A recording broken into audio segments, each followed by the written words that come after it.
With the Butt Kicker Gamer 2, what you see and what you hear is what you feel. Butt Kicker. The future is feeling.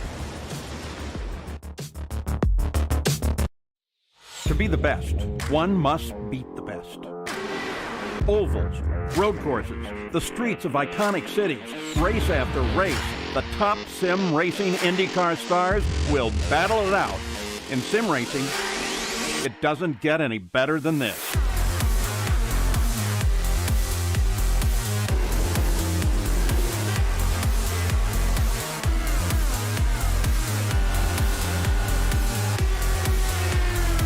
This is their battleground, for the checkered flag, for the glory, for the right to say they are the best.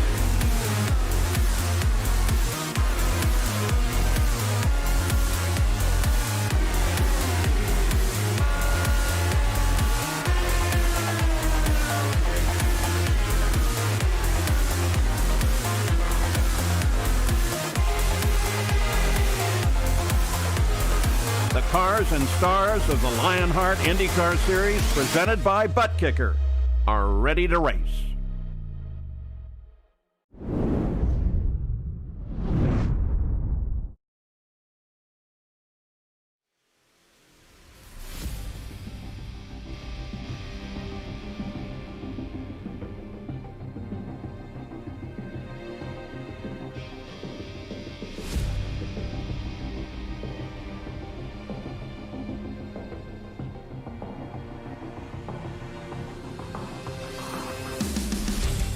It is the greatest spectacle in all of Lionheart competition.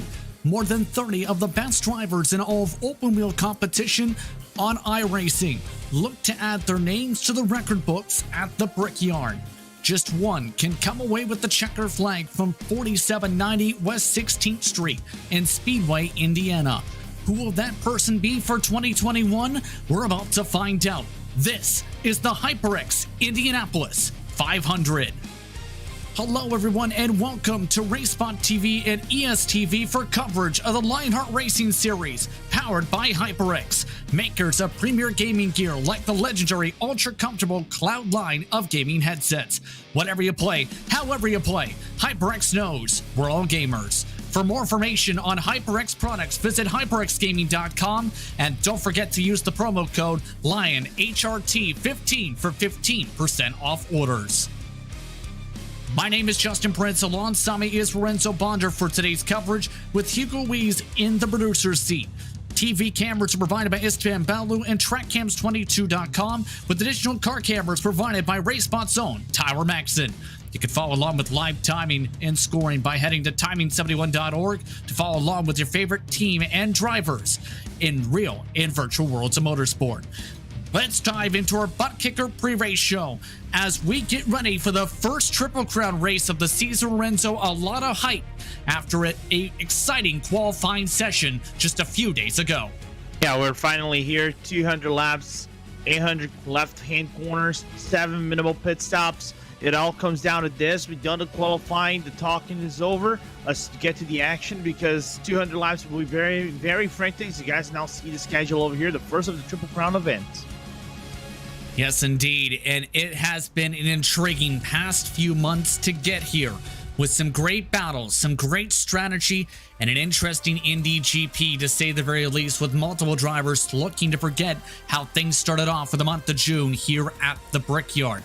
But this track brings so much prestige and means so much to this series and its drivers. This race can make or break people's seasons and their careers. Absolutely, because the first thing they have to be thinking is where are you going to be placing this race and where you go for it with the points, because it isn't just points over here. You're talking about double points, and this is the important thing. These points matter. They can shape the entire scope of the championship here, Justin. And again, positioning itself is important. Can't wait to see it. Let's take a look at those driver standings presented by Butt Kicker, with Adam Blocker leading the way in the points entering today's action with 455 points on the season. Connor Harrington has 343 points after a rough performance at the Brickyard during the Indy GP. while Joshua Chin, Henry Bennett, Ryan Oates rounds out the top 5. Very tight, to say the very least, from second on back entering today's action. And of course, double the points on the line. Yeah, if we're talking about the championship scopes in any of the other races, we might have say, all right, that gap that Blocker and Harrington have is pretty much big for you to try to recover. But this is a double point event, so if Harrington gets a good spot over here, if he gets the win, and Blocker has a disastrous race, he can actually close down that gap, maybe contend for lead, and then you actually can get some places being shuffled up just in the middle of the pack, just because you're fighting again for those double points. And it can be very critical for the team standings as well for the respective organizations, presented by HyperX. As private label Team Hype enters today with the team standings, Adrenaline Motorsports had a very strong qualifying performance this past Wednesday. They have 829 points for the red organization. Alcatech Simulations, NHR Esports in third, Graphics LPM, Sector 5 rounding out the top 5 in the team standings. So in our words, private label Team Hype, Adrenaline Motorsports Red looking strong heading into today's round as we head towards your rookie standings once more for today's action. Those standings presented by BotKicker. Henry Bennett leads the way in the rookie standings. He's one of the top qualifiers from Wednesday. He has 330 points on the season with Jason Brophy, Lionel Callisto, Matt Taylor, Aaron Morgan, all looking strong so far, Lorenzo, this season. Everybody's looking really strong over here in this season, and again, this racing is going to be really interesting because the position that Brophy, Bennett are right now, I think even Matt Taylor had a really good qualifying, if I recall that correctly, will actually play an effect of this race. So can't wait to see how it is going to go. But then again, it's 200 laps, everything can place out, and but judging by the standings so far, everything can actually be shuffled just in the blink of an eye.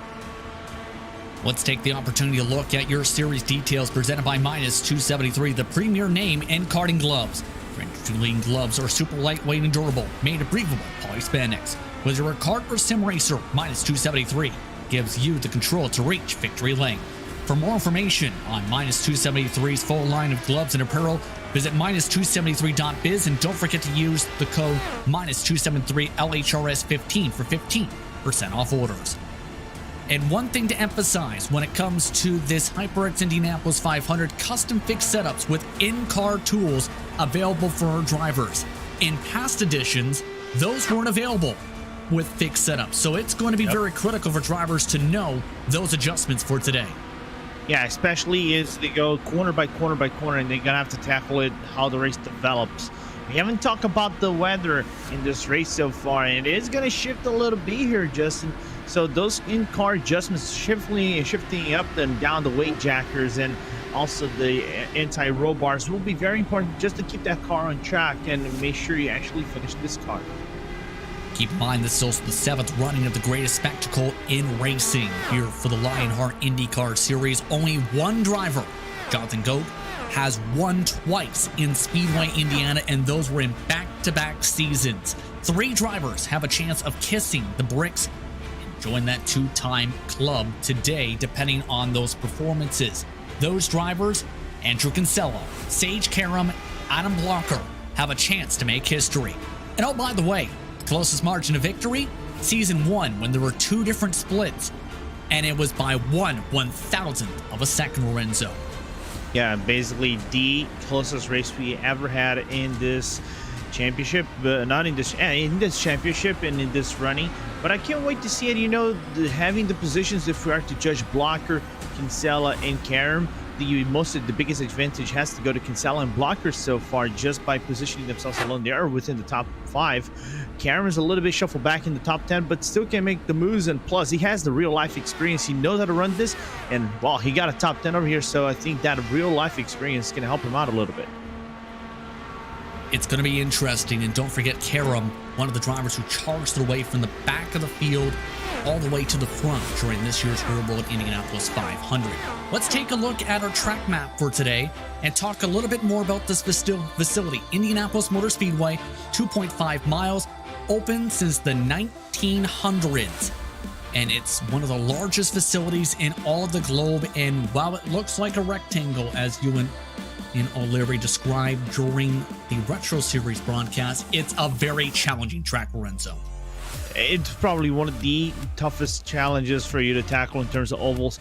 It seems really simple, right? Just looking at the oval and the shallow bankings as they go into turn number 1, 2, 3, and 4.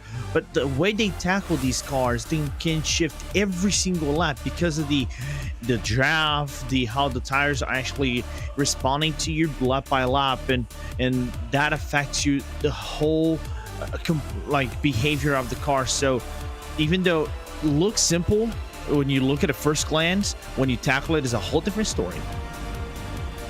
These drivers just a few moments away from tackling this track for today. Competition, commitment, excitement. This is Lionheart, and this is one of the biggest moments of all this season. Indianapolis Motor Speedway, Indiana, all set to tackle the HyperX Indianapolis 500. And the question is, who will kiss those bricks down the front straightaway when we're all done? Let's find out, because it's time to head towards your butt kicker starting grid.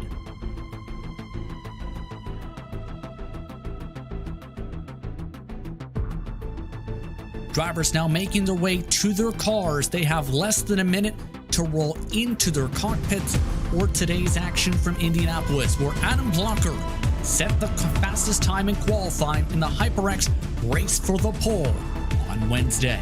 Henry Bennett will start in second with Jason Brophy in third, Andrew Kinsella in fourth. Brian Carey and Connor Harrington will start in fifth and sixth. Joe Branch starts in seventh with Stephen Larkamp in eighth position, with Sage Karam in the ninth position. Chris Stouffer starts in 10th with Chris Fowler, and Joshua Chin rounds out your top 12. Tower Graph starts 13th with Jay Brent, Mike Rasmus, and Lionel Callisto the top 16, with Ryan Otis deep in the field in 17th. Matt Houston starts in 18th position with James Grahula 19th, Ron Hacker, Mike Rickney, Ken Hacker, top 22. Aaron Morgan had a rough qualifying run, starts 23rd today with Adam Frazier 24th, Damon Martinez 25th with Scott Holmes, the last of the drivers who took times. The rest of the field either did not qualify or had incidents during the qualifying session. Ricky Harden, Matt Taylor, Brian Beard, Samuel Ryman, the top 30, Luis Gonzalez Nunez, one with Richie Hearn, Tony Shalwin, Justin Weaver, Brian Greenlee, your 35 drivers who have made it to the grid in time to start today's action. And as the cars now roll, let's take a look at your featured onboard cameras for the HyperX Indianapolis 500. As the drivers get ready to go, let's first take a look at Sage Karam, who will be carrying your HyperX on board today. It appears he did not make it to your grid in time. Whatever you play, however you play, HyperX knows we're all gamers, and HyperX is always ready to game. Ryan Otis will drive with the Sim Experience on board. Sim Experience, makers of the AccuForce Pro V2 direct drive steering system. For more information, visit simexperience.com. For butt kicker, we have Chris Fowler, the number 20. What you see is what you hear and is what you feel. For more information, visit thebuttkicker.com. And for Aspel Designs, we have Adam Blocker, the number 2 car. Get yourself a racing identity. Let's look at your featured onboard cameras, and we have onboard cameras throughout the entire field, ready to follow the action. It is bad news for Sage Karam, not the start he would have wanted for this race. Being scheduled to start in 9th, remember, was in last row qualifying, and bump day for this year's Indianapolis 500 in the real world. But our competitors are all set to go. Competition, commitment, excitement.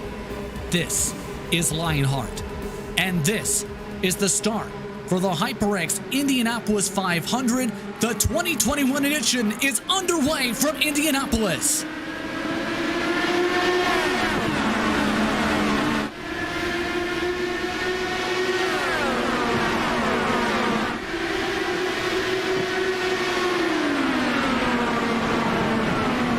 One driver in trouble and ready. It's Brian Carey as we're under caution already for the first time today.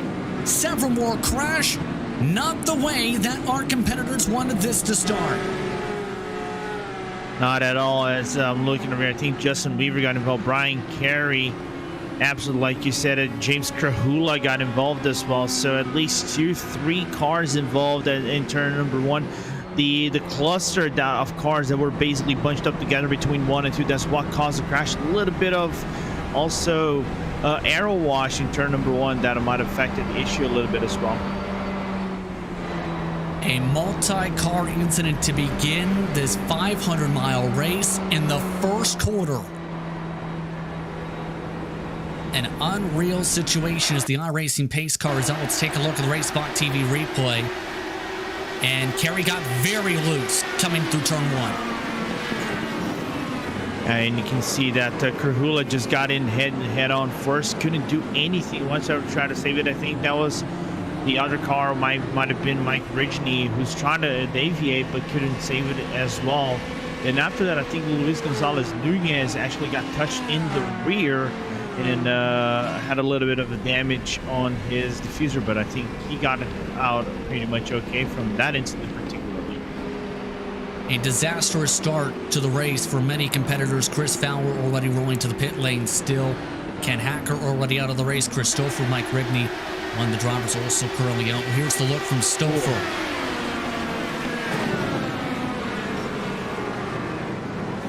Nowhere to go in the secondary incident.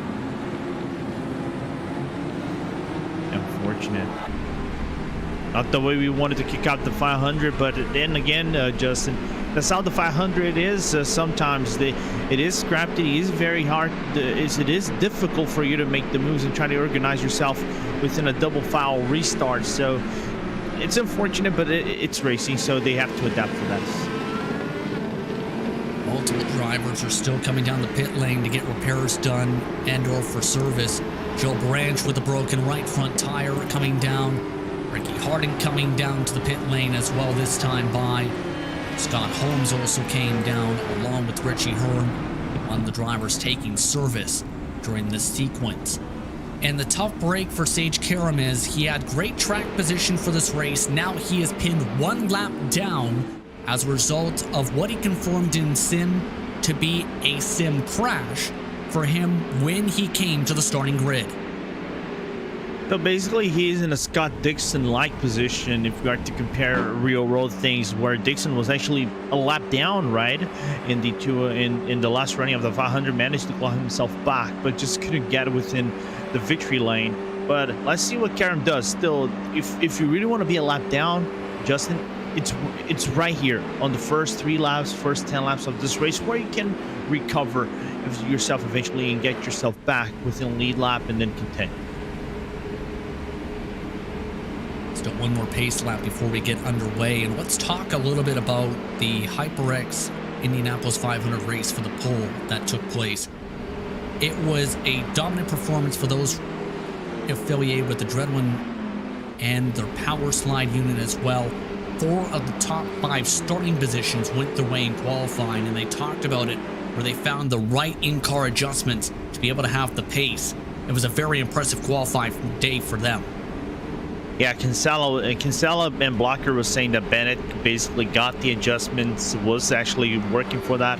Bennett got some really good adjustments. Everybody just follows through. Brian Carey, Bennett, Blocker, Kinsella, Bennett himself. So it's not surprising to see all those drivers coming into the top 4. And you can see now Carey was one of those guys in the top 5. You can see him on the inside trying to get that's Connor Harrington in front of him, but the weight jackers just way too much. The car steps out on the rear and everything else just breaks loose right behind him. Gets pinballed around by several different competitors who had nowhere to go and were not expecting that in the first short shoot of the race. One goal signal now on the racetrack. Adam Blocker, your race leader. Henry Bennett, Jason Brophy, Andrew Kinsella, Connor Harrington now the top 5.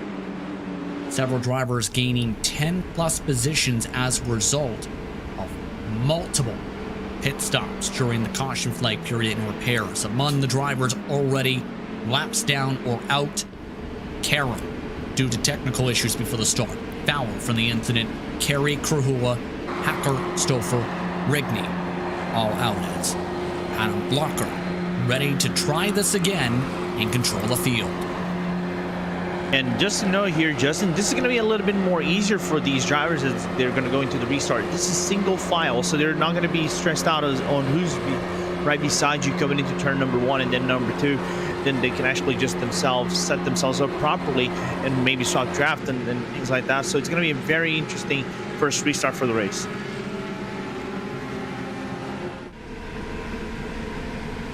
All set to try it again, coming to the start of lap 5. iRacing pace car is off. Off and away goes Blocker, green flag back up in the air.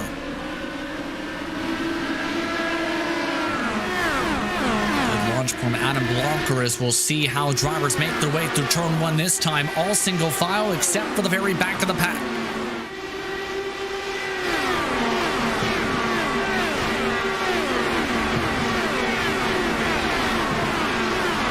Karam already going for Harry Bennett on the inside, so the number 2 car is not holding back one bit. He wants that lap back. Already Bennett shuffled around. Karam wanting that lap back right now. Will Blocker give it to him? Yes. And Blocker gives Karam the lead lap back for now. It's a matter of how Blocker now plays this with the amount of draft, especially down this racetrack. Now, talking about that weather, you talked about it a little bit before. Fairly decent amount of grip today. 107 degrees Fahrenheit, 85 degrees Fahrenheit is the air temp today. Winds currently gusting at 4 miles an hour. That is currently blowing towards the turn 3 entry at the moment. So not too much wind of a factor today. Weather looking nice and consistent today. Yeah, not a hot track whatsoever, Justin, so the drivers can adapt a little bit. But I'll be very honest, I don't know for peak temperature over here. We can see the weather going up a few Fahrenheit degrees, but so far, really comfortable race for everybody as we see Connor Harrington trying to sell himself in. So far, he can be within a comfortable position just behind his teammate of Jason Brophy. And this is the important thing, getting yourself into a rhythm and trying to set the tempo. Aero wash is a major factor here at this racetrack. It should be worth noting, by the way, that Karam was passed on by Blocker. Ryan Otis, you're now following on board with. The Synergy Motorsports Silver Machine stayed in this line in 11th position. It's a +6 after being able to avoid the trouble. You can see with the gyros, well, how much banking there is here, about 9 degrees, which may not sound like a lot, but it is a lot when you're carrying these speeds of more than 220 miles an hour through the corners.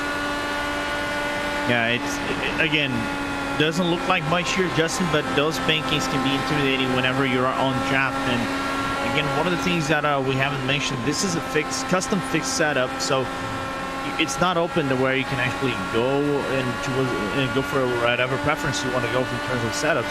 You have to adapt what you got, and you're gonna have to put those laps in. And knowing Lionheart, they put up the practice service for you to actually adapt. There's nice guys now seeing the not a confusion, but the shuffle of positions in the middle, back of the pack, with Tony Schowen losing one spot in 20th first.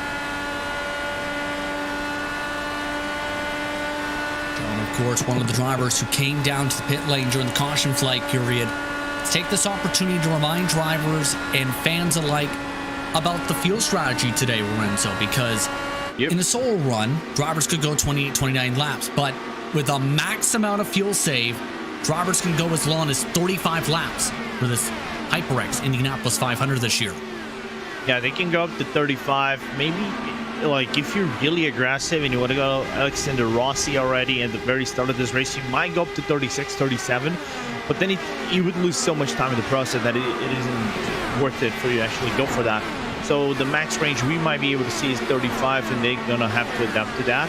So we might be seeing our first pit service come down right about lap 32, 33, if I have to estimate that correctly.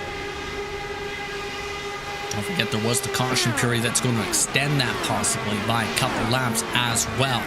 As you're looking as Chin trying to utilize the outside, it's been talked about in turns 1 and 3, you can make the outside work here at Indianapolis Motor Speedway. Yep. You just need to time it up right. Yeah, you need a certain overlap already into the entry of turn number 1 and 3. and a little bit of negotiation with the other driver to lift off the gas a little bit into the exit out of 3 and heading into 4 to let the other individual go by. But if you want to force it, you can actually force it, but you would be riding very closely to the wall, so you can actually make mistakes in there. Seen there that Chin was able to make the move on the high side as we look back to Tyler Graf. Graphics LPM machine does a lot of work for Lionheart Racing Series competition with the graphics for the series and whatnot. He's looking to have some incredible racing action today. He was one of the drivers in the Retro Series on Thursday, who was a contender at one point before having a long pit stop sequence and getting crashed in the second pack while trying to move up to the front of that respective group during a long run that had stretched for that race to 77 laps, Lorenzo, on Thursday.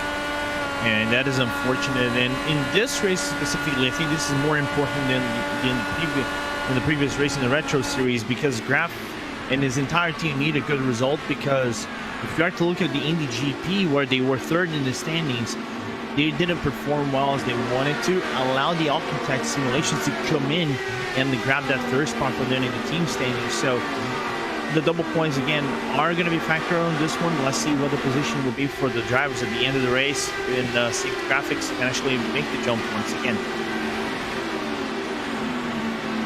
Absolutely going to be very critical here, as should be worth noting that Chin has tracked down Andrew Kinsella just up the road from Tyler Graf, and that's now made this a battle for 5th position. Chin nearly to the back gearbox, in fact, trying to build up that run.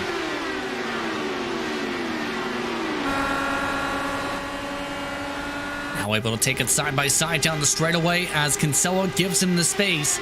And Chin is not looking like he's afraid to make passes. He wants track position to get back up to Harrington. And if you wanted to test it going on the outside with this cousin fit setup, hey, it works. So you can actually build up a little bit of a confidence. Now you're going to have to build up a little bit of a gap, because right now you are right about 0.6 of a second away from Connor Harrington at this current moment. So far what we got is basically Adrenaline Power Slide in P1, Adrenaline Motorsport Red in P2, and then a triple crown of private label team Hype in 3, 4, 5. Looking for the back gearbox now from Harrington. The private label team Hype machines all lined up astern, by the way, 3rd through 5th position. Incredible season for the organization here in Lionheart competition. A very talented driver lineup, a very talented organization looking to make some waves, as Matt Houston looking to try and make some waves from the 14th position. Yeah, it was contending right there with Matt Taylor for P13, P14, but Matt Taylor actually selling that position kind of like expensive for Matt Houston right now. And let's take this opportunity, in fact, to talk a little bit about Taylor, because very strong season for Taylor this campaign. 1 top 5, 4 top 10s on the season, speed in every Lionheart competition he's taken part in. One of the hard chargers for the Retro Series race here with the Butt Kicker Indy 250 this past Thursday. He's someone that has a lot of talent and is one of the great stars of open wheel racing over the past year or so in Lionheart competition, Lorenzo. And he's a guy that we should be keeping an eye on, because he's improving every single race in the ovals. You know he's fast. You know he's kind of fast in the road courses that he actually can get some really good results. But ovals, he's being a guy that, constantly improving, getting those results, and can be a staple for the Alcantech simulations and further down the line. But a really good driver so far. I think he's the biggest gainer in the field at this current moment. Up 15 positions, you're right about that. Next closest is Brian Beard, who's up 12 positions, who started towards the rear of the field among your non-qualifiers from Wednesday's HyperX Indianapolis 500 race for the pole. As these drivers continue to get into a rhythm here, we're about halfway or so through the field run. It should be worth noting that Adam Blocker and Sage Karam have continuously swap drafted up at the very point of the field. That's built them up as much as a 0.9 of a second buffer to Henry Bennett, especially in turns 1 and 2. And this is what you have to do as a driver, is utilize the swap draft if you're the race leader. And this is a continuous back and forth that can happen. It's only this time, it's with Sage Karam, a lap down car, who needs a bit of luck with the timing of these swaps with the caution flag. Yeah, and let's see where would Karam would be located with the yellow flag, because so far he's within a really good position. Not being contended by Adam Blocker harshly, they're just swapping places.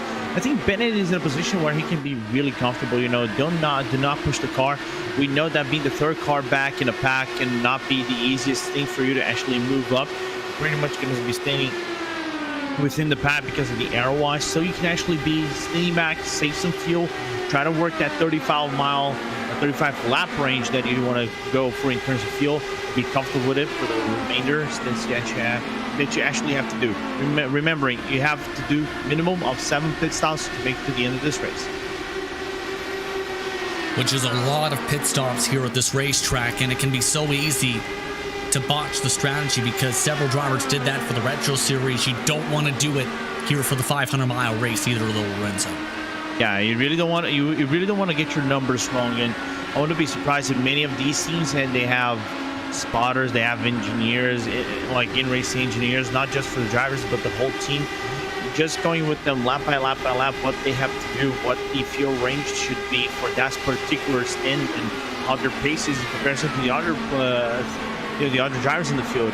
It looks like a simple race for some of the people who are watching over here at home, over at your home or something like that. But the complications or the complexity for these drivers, it's a whole different thing. This is a real thing. A lot of work was put in to match the sim to the realism required here at this track. And the aero wash in particular is a major factor we talked about. That is one of those things that have really been additionally added over the past few seasons or so across iRacing competition and official racing in particular.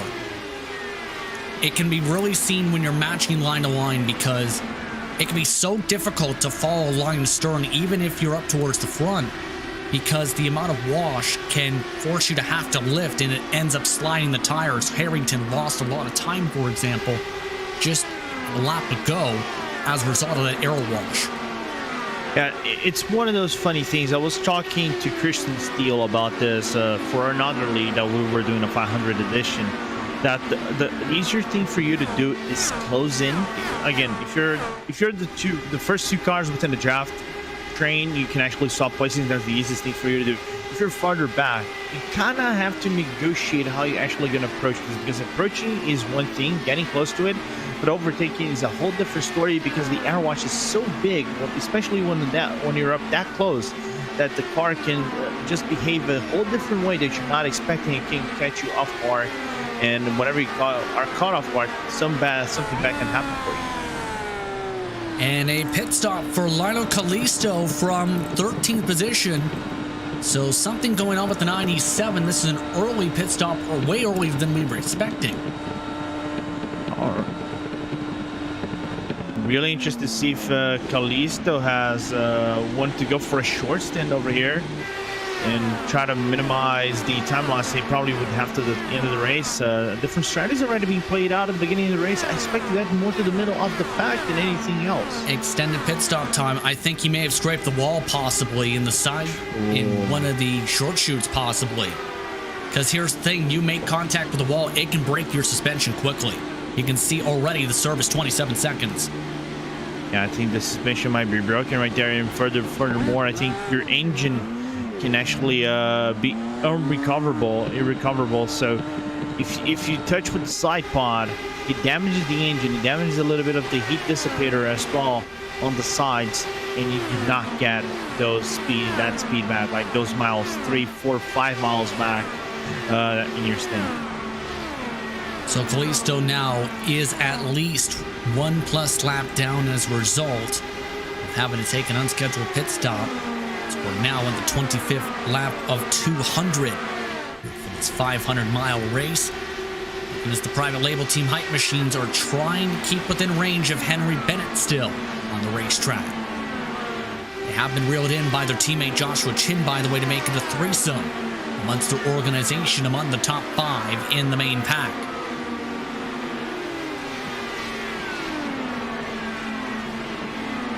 And we talked about the aero wash. Harrington trying to utilize that high line to get himself away from that aero, prevent that aero push from the back end of his teammate after losing so much time before. Yeah, and again, it's complicated because whenever you are in the back of someone, the air wash is so different that he probably gonna have to take a high line. You guys just saw Harrington, driving the high line, trying to avoid as best as he can that air wash he's gonna get from Brophy on the inside line. It'll still be efficient within draft because you can make up everything during the long straights here at Indianapolis. So not surprised whatsoever seeing the second car of what would be a three-team car draft, taking the high line to avoid a air wash and understeer that car into a wall. Starting to snake their way down the front straightaway as well with the big amount of draft that can come into play because Chin's made it clear he wants to pounce if he's got the opportunity. How will he handle Harrington if he gets the opportunity is a big question as he stays within 3 car lengths of him for the time being as we approach our first window. The swap drafting, by the way, has stopped at the front of the field because Sage Karam has been able to build up a buffer you can see up the road from Adam Blocker. Blocker's actually lost 3-4 car lengths now as the tires have worn out. Or Blocker's just trying to play, as defensive as he can. Not defensive, but conservative as he can, trying to save fuel, allow Karam to beat the hair because he's a lap down and he's just as fast as Blocker is. Mm-hmm. So, just let Karam guide you as much as you can. Go to lap 32, 33, so where Karam might have to go to pit and Blocker can maximize the fuel range for that car. Go to map 4, 3, maybe 5 if you're still comfortable with that, and then go to full range. Let's talk a bit about the fuel maps. How critical are those for a race such as this to make sure you have those dialed in and when you choose what fuel maps for what situation? So this is something interesting as we're seeing Karam just weaving into the start-finish line to try to break away from Blocker a little bit. So basically, map 1 is full attack. It's the fuel mode that you're gonna have the most horsepower and most torque to maximize your fuel and go for those overtakes. Map 2 and 3, you can actually go for that, but you have to negotiate a little bit, but you save maybe an ounce or something like that in terms of fuel. 4 and 5 are basically conservative modes. 5 is full conservative. You don't go over 6 and 7 because these are for road modes, and 8 is for pace car. So whenever you see a pace car, they're not going to be on anything else than mode 8. Although it's very critical to know for when to utilize those mappings. As of note, Ron Hacker has elected to come on and pit the Synergy Motorsports Blue Machine in his blue car. Starting off the window, start of lap 30 for his pit stop.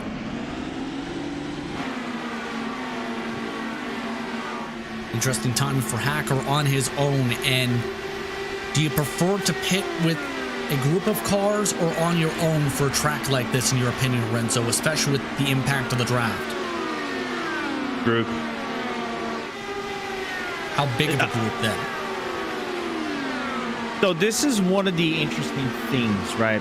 For me, the bigger the group, the better, because, and I mean this in the middle portion of a race, right? If you get to lap 150, people say that if you get to 167, that's where is the key range where you want to go in terms of being in the front. If you're at 167, 168, and maybe small group like 1, 2, 3 cars, so you can swap caps and stay within the leader. Other than that, it can be in 4 or 5 groups. You wouldn't have a major time loss because all the time, basically, all the main overtaking points will be in the pit lane whenever the leaders come down, or the whole pack actually comes down into the pit lane for their services. All that's going to be so critical for this race too to think about, as well as Chin. You see trying to utilize the bottom still in this grouping that is currently 2 seconds behind your race leader at the moment, Adam Blocker, who continues to ride and save. We're inside that first fuel mark of the race. Keep in mind that Ricky Hart and Scott Holmes, Tony Schauman, Samuel Ryman, David Martinez, Justin Weaver, Brian Greenlee, Luis Gonzalez Nunez, and Richie Hearn and go an extra couple laps on their respective stint as they pit under caution. So that's something to keep in mind when these drivers start peeling down in the next couple laps. And those off strategies can be quite interesting. We saw that even in the top split a month ago, right, Justin, where those off strategies can play up a little bit. And you guys are now seeing Damon Martinez coming into the pit lane. That's Chris Sage Cameron now missing the pit box. Something might have happened to Damon right here. Not what Martinez would have wanted. He had to back up and re-enter the pit box. That would cost him at least a few seconds on the racetrack. He was in the back grouping. Larkamp has also elected to come down in pit, this time with Matt Taylor. So the Alcantech machines at the end of the lane, starting their respective windows. Sage Karam has also come down to pit for fuel. Yeah, we kind of expected for Karam to come into this lap from other guys coming in. Tyler Graff will come in. Now you can see Martinez overshooting his pit box and not knowing what we would do now, trying to get himself lined up, losing some time in there, about 3 seconds total, as now we're seeing the leaders come to the pit lane. Blocker, Bennett, Brophy, Chin, all in this time by. As well, Tyler Graff, Ryan Otis joining them in the pit lane. It's a pit party. Has no major issues down on the entry for any of the drivers. It's just a matter of making themselves into their boxes. Drivers have been very tight against that pit exit or some of these drivers, as Bennett ends up overrunning his stall.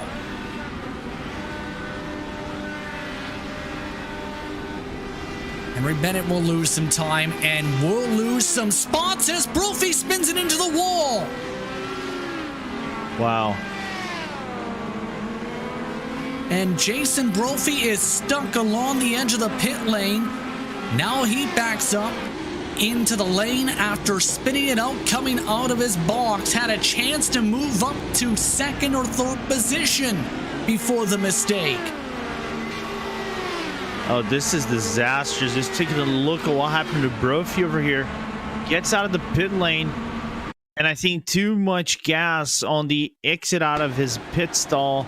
And the problem is, I think he actually broke his wing over here, Justin. So he's going to have to come down into pit lane once again to repair that wing. Surely he will be bumped all the way back, and that's the one thing you really don't want to do this early on in the race. Let's take a look at it one more time. As soon as he comes off the jacks, watch the line of the tire spin.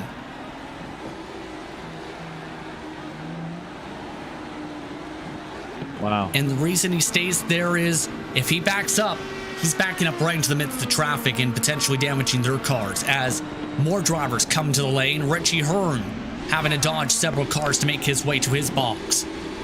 And he ends up overshooting his stall too.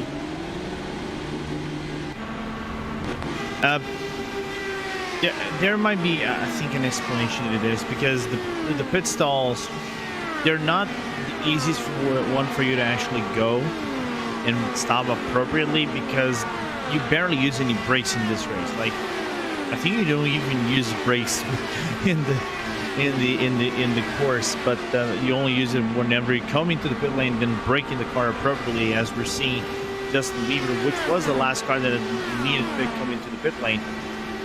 The thing is, whenever you come into your pit stall, the brakes are still trying to build up heat, and it's easy to lock, so you need to let off the gas and just cruise around until you can get to your pit stall, and then not slam the brakes, but go gently on the brakes and just let the car brake itself, right? And whenever you're coming out, the tires are still not appropriately hot, so you need to be very easy, about 50% into the throttle on the outside, and then gradually increase that throttle so you avoid the wheel spin when you come out of the pit stall. So unfortunate mistakes, but they do happen sometimes in these top conditions. As a result of that mistake, by the way, Brophy, 26th position. After being inside the top 5 much of the way.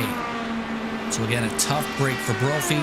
Adam Blocker has taken the race lead back. And Joshua Chin will be passed by Andrew Kinsella now in turn 1 into the short chute. Those drivers right now for 3rd and 4th, already more than 2-3 seconds behind Blocker and Connor Harrington, who is within drafting distance of your race leader.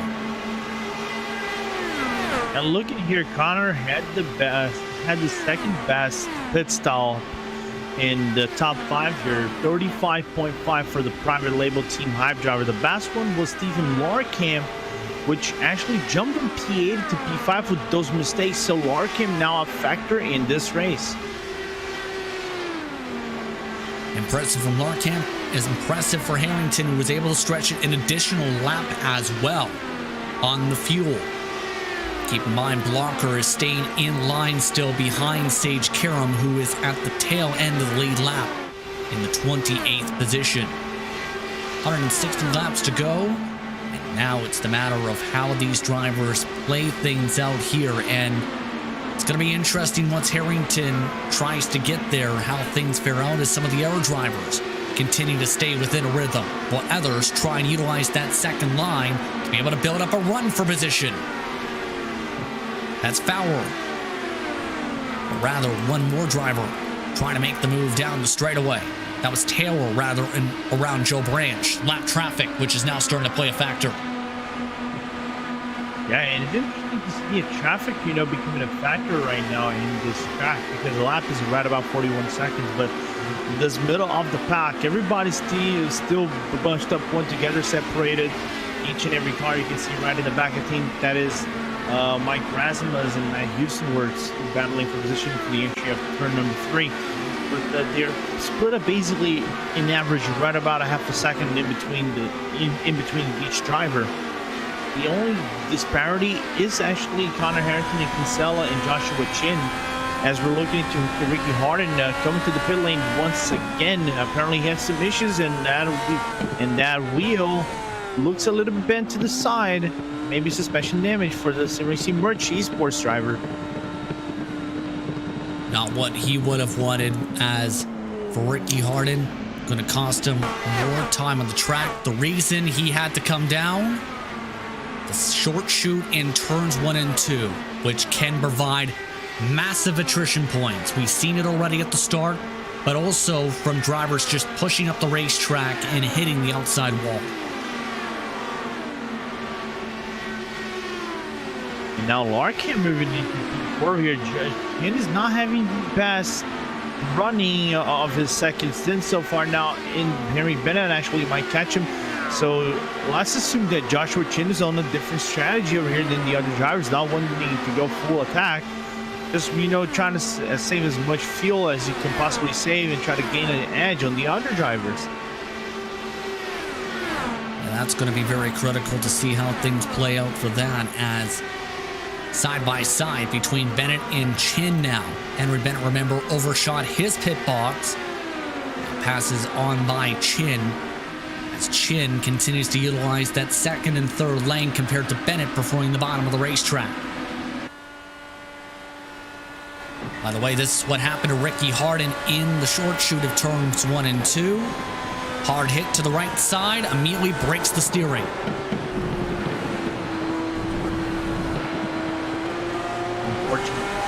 This for Ricky Harden, knowing that Ricky is one of these drivers that had a really promising qualifying, didn't make it, actually spun out of the very last corner. I think it was on his last lap. So seeing that going from back to worse is really heartbreaking for Ricky Harden right now. Absolutely, it's not the night he had wanted to have so far. Now for Ricky Harden, he is 1 lap down, 29th position. Tyler Graf continuing his ascension to the field meanwhile.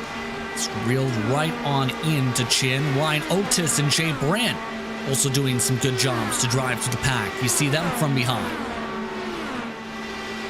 But Chin, this is for me is appalling a little bit, because normally we would see the king of chins, just trying to dominate this kind of a race, wanting to be within top 5. See him drop back further and further more into the gridding. Now being overtaken by Tyler Graff. There is Ryan Otis and Jay Brent behind. I'm assuming there is something going on with that purple private label team hypercar.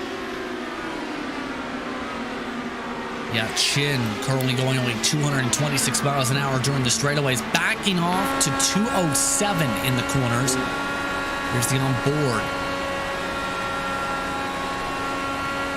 And he's going to be overtaken by Otis on the inside. You might be able to see the tip of the wing of Otis on the left-hand side as he goes into turn number 1 right now. And Otis actually dipped a little bit on the wall, but it isn't something major right now. Chin nearly up towards the wall, in fact, as well as side by side. Otis trying to clear on by in the bottom. Still the pole being picked up by Chin on the outside line, side by side, still for position. And able to clear on by this time to the corner is Otis, so move Chin back to 8th position, 7 seconds back. Chin is only running 42 threes, the majority of the field in the 41 5s to 9s. Meanwhile, I think something we should be looking up in the front as well is now Harry Bennett makes the move on Stephen Larkamp. The gap that a Kinsella has to Karen Harrington is actually coming down bit by bit, and now we're back to Chin getting pressure by Jay Brent right now on the backstretch.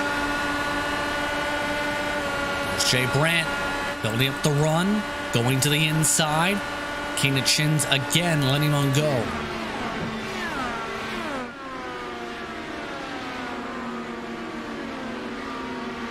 And what do you think the play is here for Chin as he continues to drop further and further back here on the racetrack? If I'm Chin, I would try to figure out what is going on, unless he's a strategy of, letting everybody back and then clawing himself back up on the second half of the race. But for me, it's really weird. This is not good. He just hit the wall. Joshua Chin continuing to have a disastrous stint here. Now passed by Matt Taylor as well. Continuing to fall further and further back, nearly hitting the wall again in the short chute. This has not gone Chin's direction. Oh, by the way, should be worth noting the track temperature as the in-sim time is now 1:26 p.m. has skyrocketed up to 123 degrees Fahrenheit. Remember, it was 107 just a little while ago. Remember when I said that we were probably weren't on temperature when we started this race, Justin? I was right.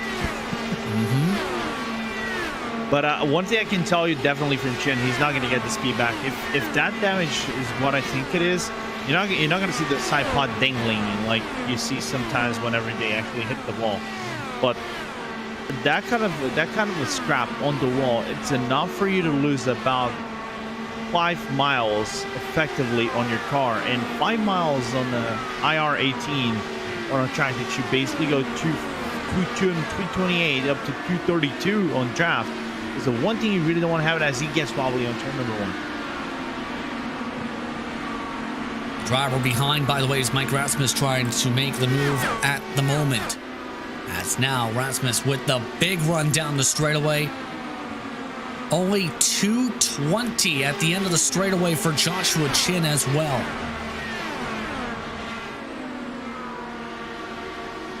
Yep. Chin that scrap. Go ahead. That scrap. That pretty much tells us that the scrap. It's what causing the major loss of time. And I said he's not going to get it back. Yeah, this is not what he wanted at all at this point. Right now, the next driver behind Matt Houston, then Aaron Morgan, who's made his way up 10 positions right on behind.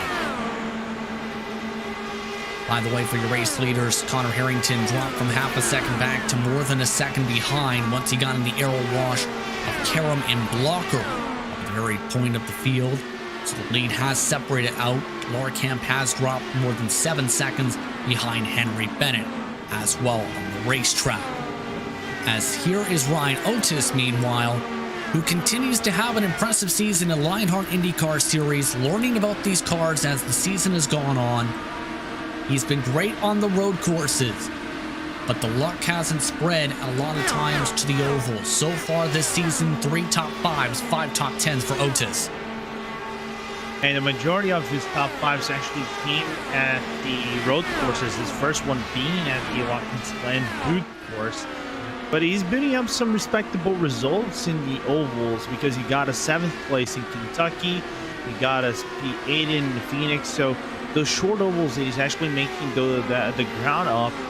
So let's see how he does on a really super speedway, because this is the first real fast speedway they're actually tackling, which is actually larger than 2 miles. Actually larger than 1.5 miles, correction. Absolutely. As near close contact here in over the radio of Luis Gonzalez Nunez just moments ago, trying to make a run on Chris Fowler, who is in 30th after Fowler hit the outside wall down the front straightaway. No caution, we stay green. Nunez was able to dodge by Fowler, who continues to run his way around the track. And somehow, somewhere, I'm surprised to see Fowler not actually getting Nunez with that touch, but that was a scary moment nevertheless. Dan Fowler, you talked about the speeds only hitting 218 miles an hour down the straightaways after being involved in the first incident of the race. As well, Chin has been cycled to 13th position with his issue.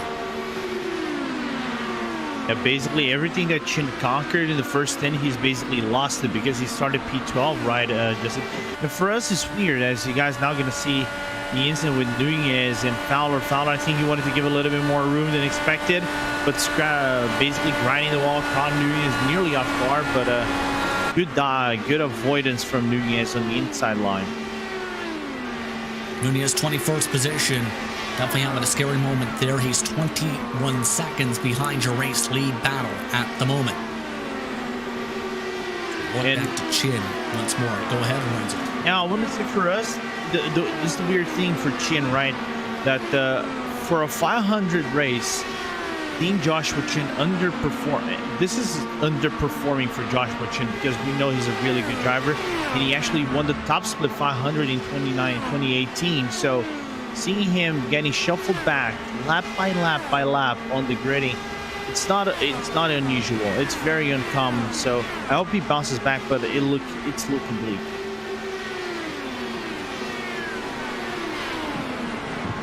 Not the start he wanted to this first half of the race after charging his way up to the pack before. Ron Hacker now also within range to pass by him as up in front. They do have Ricky Hart, and they also reeled in terms of lap traffic. Andrew Kinsella, it should be worth noting, has also reeled his way within drafting distance of Connor Harrington up at the very front of the field in the battle for the top 3. You see those cars now make their way around the traffic. Yeah, they made it around Ricky Harding, but they nearly faced the same situation that the Nunez faced with Fowler, because Harding actually grinded the wall a little bit and got a little bit slowed down, and the drivers had to deviate a little bit, and because of kinetic force, Harding was actually pushed off a little bit into the inside line of the track, but everybody managed to avoid it. Here is an interesting situation. Ron Hacker has called over the radio. He's coming into pit after a second stint of about 23 laps, rather 29 laps this time. Remember, he pit earlier than the rest of the field before. So Ron Hacker is burning a lot of fuel in that 21 machine, it seems. I think he's burning basically map 1 all the way. He's not trying to save one bit. I wouldn't be surprised as he misses his pit stall here, Justin, but he's one of those drivers that has not been able to actually get a really good running so far. Ron Hacker losing at least a few seconds in the pit lanes. We take a look at Samuel Ryman, who is up 13 positions, one of the drivers who did not take part in qualifying on Wednesday, but looking for his first top 10 of the season. He's known as a sim racing broadcaster for the Global Sim Racing channel as well. Looking very sporty here in this race tonight, Lorenzo.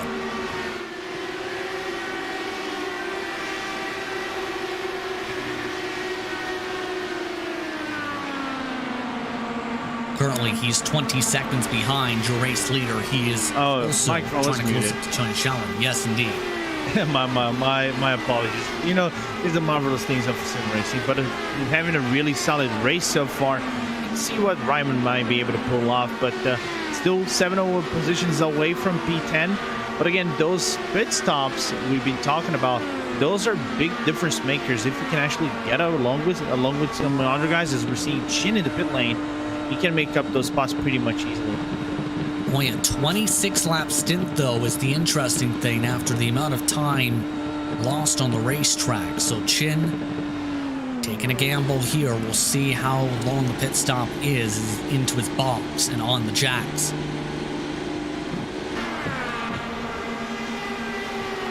And for Chin, it's an extended stop, so he did have something wrong with that race car. He's having to get repairs done in the pit lane.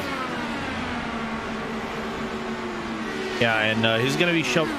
My estimate, he's probably going to be shuffled back about 2 laps back from the leader. I don't know if he's going to be able to actually get those laps back. It's going to be a really tough challenge. But more importantly, I already said it, if he actually gets the side pod damage and that it eventually damages the engine, he did not get the speed back. So it's going to take an inhuman effort from the King of Chins to actually get back within contendable spots. Chin already has lost a couple laps in the pit lanes. We're following along with Damon Martinez, by the way, on the racetrack. He is currently 20th position, +5 on his race. And we talked about him a little bit during qualifying day, Lorenzo. Your thoughts on Damon Martinez as a driver? Really good driver for the ovals, as we're now seeing Martinez come into the pit lane. I just want to take a look and see if he actually had some solid results. I think he had a top 10 result in this championship, but it's a driver that we cannot count out, even though he's in an off strategy than some of the other drivers. And I think in a race like this, if Sage Karen wanted the partner to work with the leaders, I think Damon Martinez needs to build up some steam and pick up some places. Sage Karam coming in 30 laps for their stint. And Chin, by the way, the amount of damage on his car, how about 1 minute and 39 seconds repairs to put him a couple laps down? He's finally off and away. We'll see how that car now fares, but it's now a spot where he's going to need to hope for some attrition for valuable points. Larkamp is also now in for his service, now down in the lane. So the window's open for the second time in this race today. Yeah. It's going to be tricky because now I'm seeing some separation between the drivers who are still within their stints, right? So getting closer to one driver to another is going to be really complicated, as we're seeing now Bennett coming through the pit lane. He was one of those drivers who did 28, 29 laps. So we're starting to see maybe the 29 lap stint becoming a little bit of a trend on this second, third, and maybe fourth stints. And at this time, much more careful into the pit box, by the way, as Adam Blocker tries to lap Lionel Callisto and does. That's the 27th place car. He just passed on by. See how further along Blocker can go on this respective stint. Harrington still staying within range. One more car boxing on in. That Taylor's already completed his service. Tyler Graff has come on in for his respective service. He was the car peeling on. Now let's see if another car come on. There's one more car, Matt Houston, coming in as well here, Justin. So it's starting to get a little bit busy into the pit lane. I expect this lap to be the busiest on pit lane if my calculations are correct. I think so too, based on what we've seen throughout this race so far. Graff, 10 seconds in the pit lane. He's off and away for his respective service. Sam Ryman has indicated he's coming in this time by, as well as Aaron Morgan. So those drivers indeed will make it busy. The race leaders aren't ducking down quite yet, though. As they continue to extend the run a little bit further. Ryan Otis is now off and away and into the lane. Mike Rasmus also following him. Yeah, so we're starting to see some of the guys at the top 10 starting to make duck into the pit lane. Looking at Justin Bieber, Brian Beard as well into the lane, and nothing about Adam Blocker, Connor Harrington, Kinsella. So I think Kinsella might be able to save a little bit of fuel over here, stretch it out to 33 laps maybe. Let's see, because he's right behind Connor Harrington as we see now the leader coming to the pit lane. Harrington trying to gain some time in the pit lane. You see a bit later on the brakes. Both of them now into the lane for their respective stops. Jay Brandt also coming in for service. Andrew Kinsella was able to extend it a little bit further. Remember, he extended the run a little bit longer last time as into the box go both of the drivers. Mutual pit stops, by the way, during this race today, 9.6 to 9.8 seconds on average. As Harrington come off and away with a 9.8 and 9.9 for Blocker. Off and away they go, near identical in the box in the lane. They'll stay near even separation down the access road. Yeah, you know how much Connor Harrington actually gained on the pit lane against Blocker? One tenth of a second. That's about it. On the racetrack, though, Blocker had the better launch coming off the access road, I noticed, though. Renzo was able to pick up an extra few tenths. Yeah, the access road, there is a little bit of an interesting aspect into it. You can be very aggressive. Sometimes you can nearly go on the track, depending on circumstances. Like on the very bottom of the portion of between 1 and 2, and still be safe with it relatively. As we're seeing now Kinsella coming out of the pit lane, I think he might be able to get some jump on Connor Harrington on the exit of the access road. But if you drive it aggressively, you can actually make up the ground a little bit. Harrington's able to still drive on by, but as you can see, the difference now 2 seconds on your race leaders with the lap car in between of Joe Branch.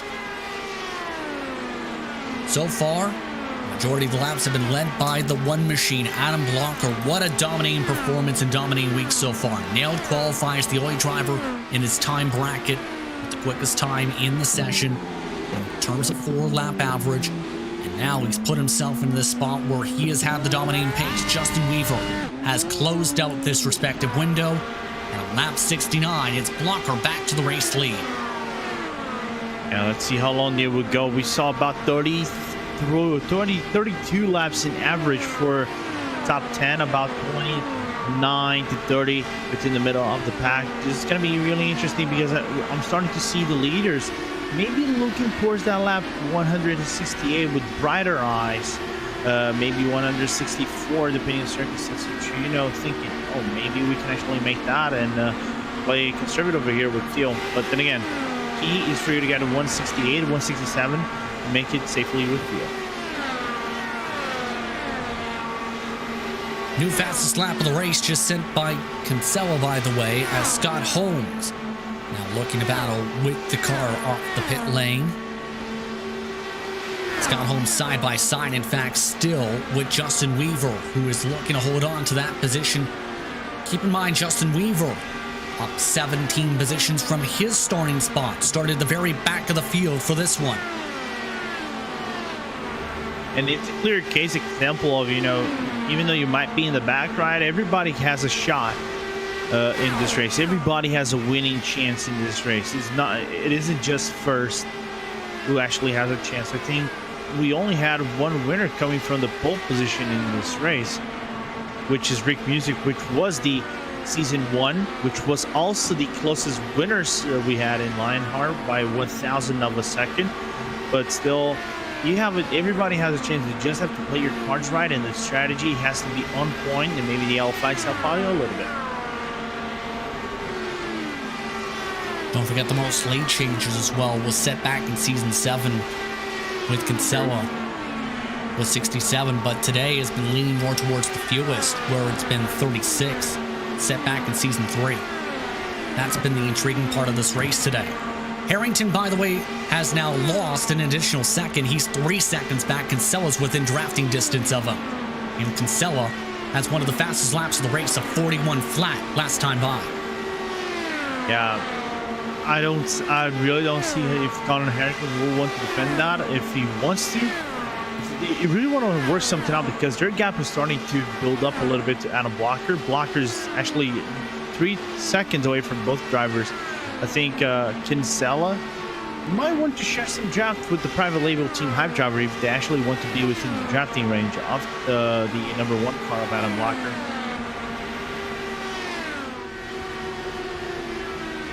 Now we'll see what happens here for these respective competitors.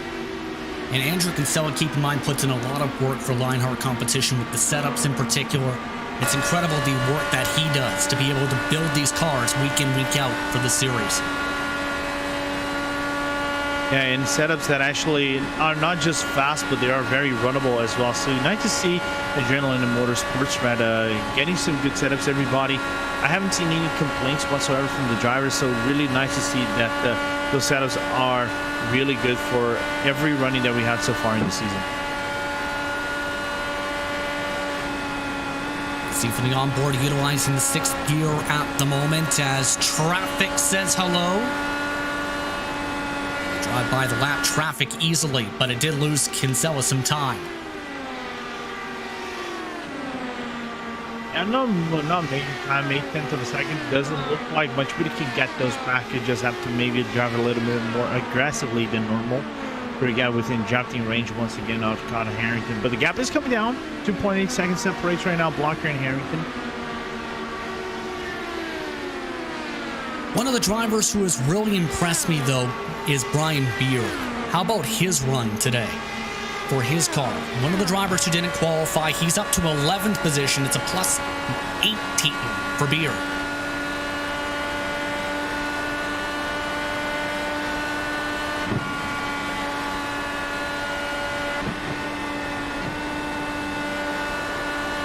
You can just see utilizing the 4th gear as well in the short shoot. Pardon me, Lorenzo. Yes. No, sorry, it's me because I was talking with the microphone muted again. Good to see Beer, coming from 29th, clawing himself up, back up into nearly top 10 spot. And actually, he's challenging Matt Houston at the moment to try to get that top 10 spot. And he's not enough cycle strategy from the other drivers as well. So seeing him being a contender in this race is very entertaining to see. But that 4th gear is very interesting. I never see a guy driving 4th gear on a track like this.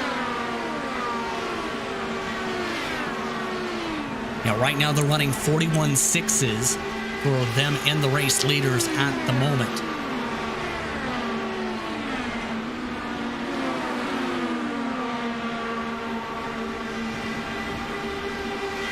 And very impressive to see the drive through the pack. The biggest movers up 19 are Tony Schowen and Matt Taylor, who are 14th and 9th respectively. And it can be hard to gain all that time on the racetrack, but it takes the right amount of execution, not just in terms of passing, but in terms of strategy, in terms of luck. All of it has to go your right way for you to gain those spots. Yeah, you do. You need to be very...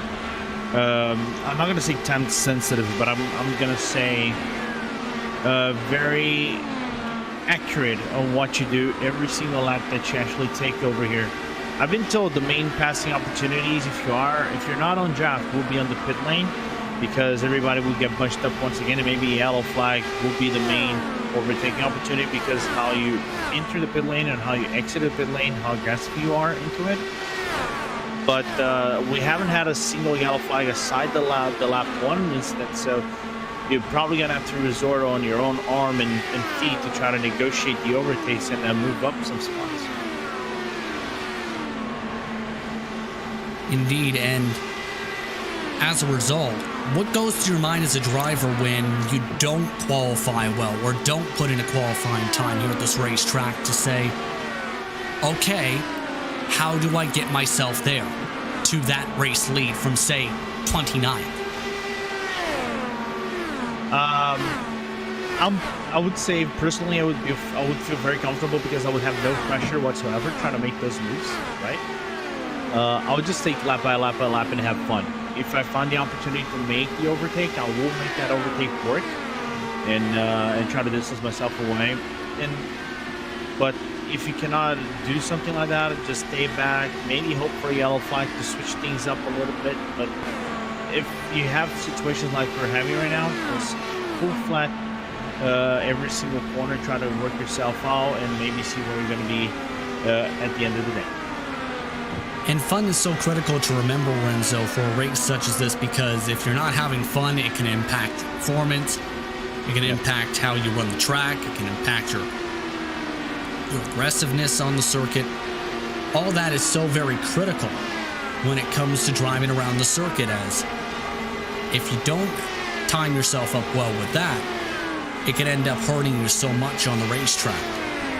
Absolutely. You need this is not just for the Indianapolis, right? It's every single race that you do, regardless if it is a league, if it is an official race at iRacing, like I covered the Creventic Endurance Series not long ago.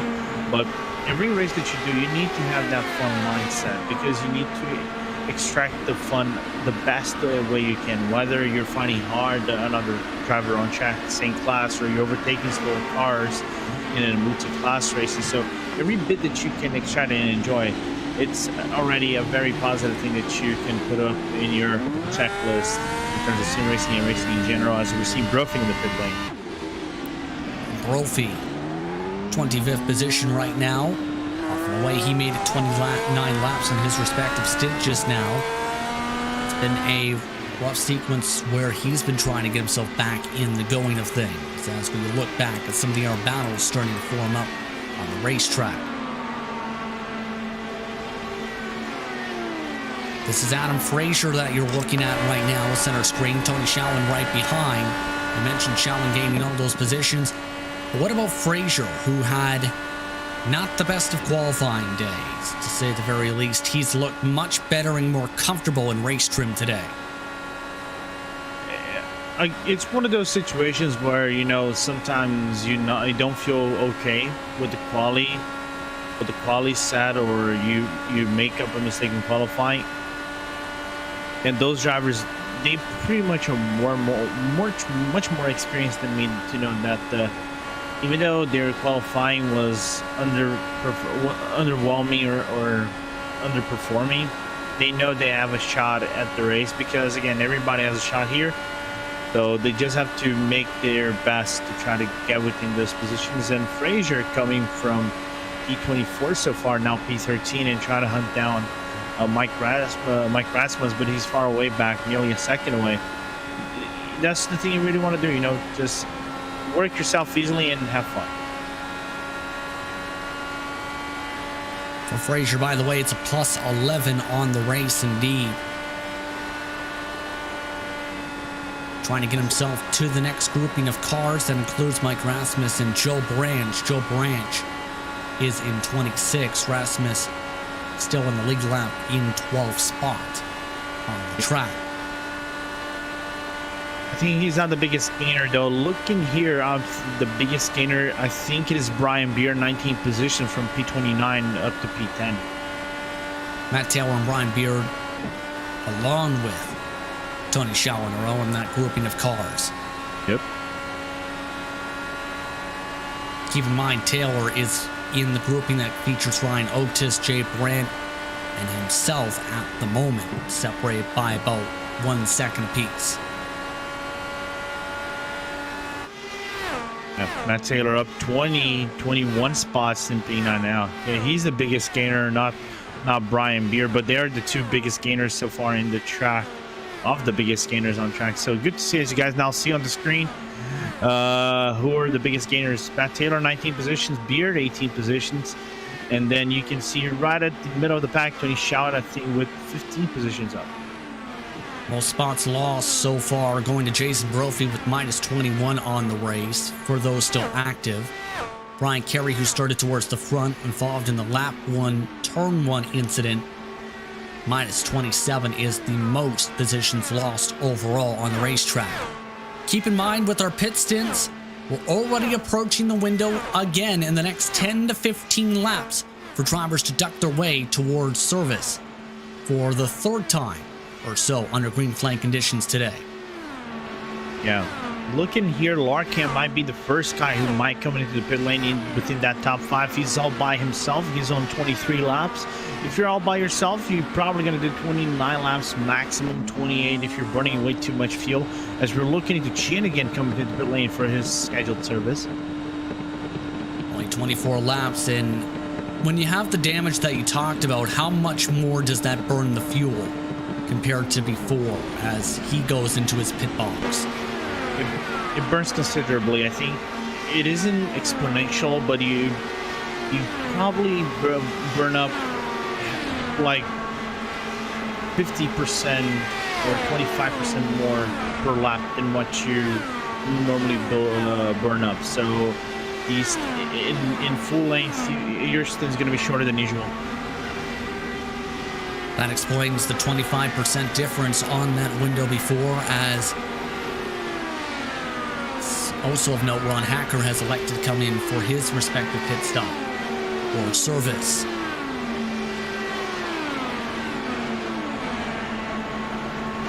Looking at Harrington, meanwhile, as he continues to work his way towards a big gaggle of traffic. Adam Blocker trying to drive around some of that grouping of cars at the moment. Impressive day for Harrington. Remember, on the GP layout for this track, Lorenzo, he ended up getting involved in trouble, and that was major for the championship entering today. Yeah, getting in trouble with Mike Rasmus right on the exit of the backstretch, and basically nullifying his whole race. He had to claw himself up. I think only got 2 spots at the end of the day, but the damage was done. That basically opened up a huge leeway to Adam Blocker to open up on Harrington. But again, it's double points here, so depending on circumstances, that advantage can be nullified if Harrington actually gets the winner here, and Blocker just decides to have an abysmal day at the remainder of the stint.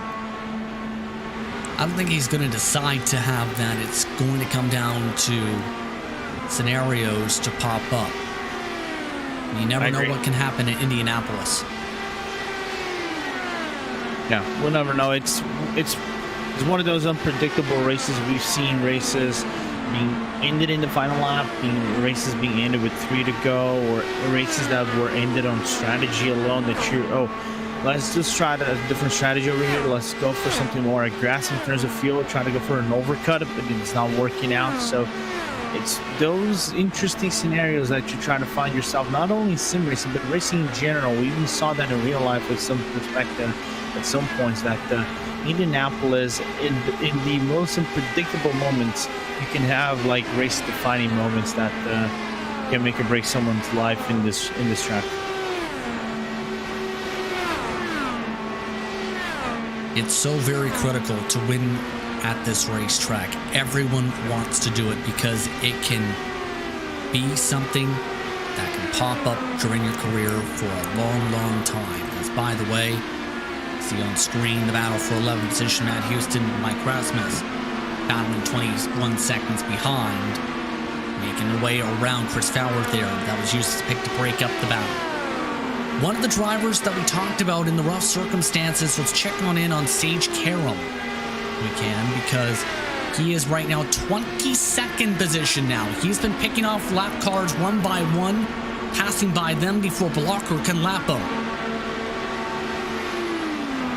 Yeah, again, he's kind of like opening up the seats for Adam Blocker just to go through, right, and helping Blocker in terms of maximizing the fuel efficiency. That's why Blocker went 33 laps on his stint prior to the pit lane, and looked like it will be the same thing again for Blocker. But the job that Karam has been doing as he ducks down into the pit lane per grand pit stop, by the way, for Karam, that's 29 laps on the gallon on the field for Karam, as that was a wild entry. One of the fans watching along on the YouTube version of tonight's action is described it as the longest cha-cha-cha dance in motorsports. And you can see why, as Karam is into the box. Camp as well made it 30 laps on his respective stint. Elkin Tech Simulations NHR Esports machine having a very solid day, as Karam's off and away in front of him. I'm surprised to see some of the cars. Oh, we have an incident on the front front straight on the exit of turn number 4. Nearly got Blocker on the exit. And the caution is out for just the second time tonight. As now that changes everything, and that's going to be big, because Karam is going to be a lap down as a result of that. Oh, that is unfortunate. And that was his teammate, by the way, Justin. Damon Martinez crashed out of 4 and nearly got Blocker because there was some kinetic energy that pushed Martinez a little bit into the middle off the track, but Blocker managed to dodge away pretty much skillfully and avoid also debris on track. Violent hit from Martinez puts us under yellow conditions. Let's take a look at what happened on the Race Spot TV replay as, man, that's a massive snap of oversteer coming off the corner. Yeah, that is massive. I really want to see if actually clip the curbing into the last turn, but nevertheless, I think the way jacker was way too much for that car to handle on the last turn. And once you lose, if you lose a little bit of the back, it's very hard for you to catch it under normal conditions. And now you're going to see very, very busy pit lane over here, Justin. This will equalize all the strategies on fuel with 105 laps to go.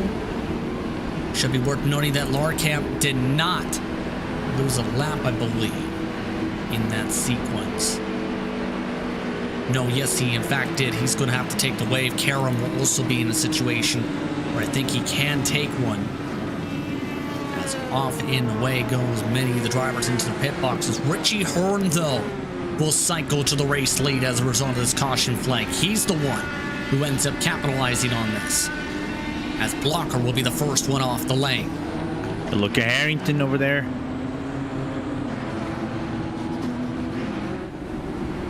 Now Harrington almost got raced off hard by Kinsella for the battle for second off the lane.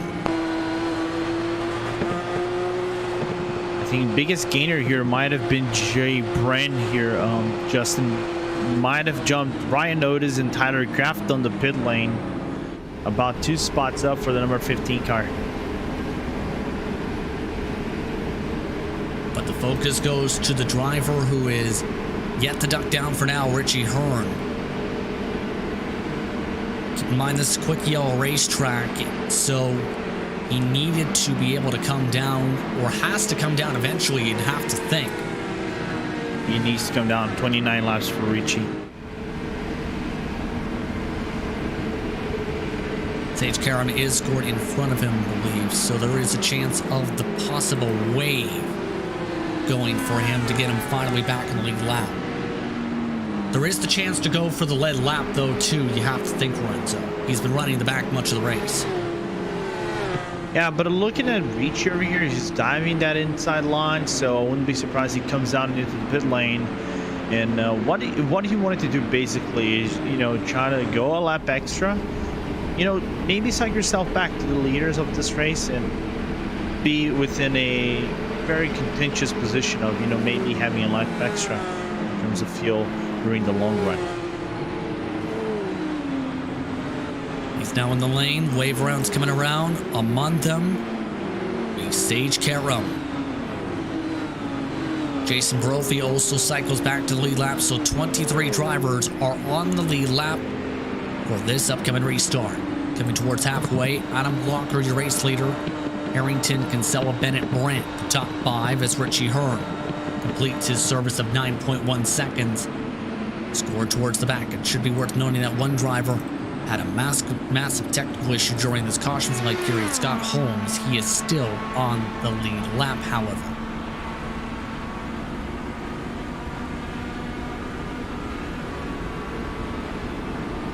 Your thoughts on how this has played out so far, Renzo, for the first half as we're approaching halfway of this race? It's been a really interesting first half of the race so far, and so far really dominantly from Adam Blocker. Giving no chance whatsoever to Connor Harrington or anybody else to come closer to the leadership of this race. And some very, very interesting strategy battles and mind battles within top 5 and top 10. I can't wait to see, again, what the second half of the race has in store for us. And again, remembering that you have to make it into 168 to be 168, 169 to be very, very safe in terms of fuel. Can't wait to see as we go for the restart.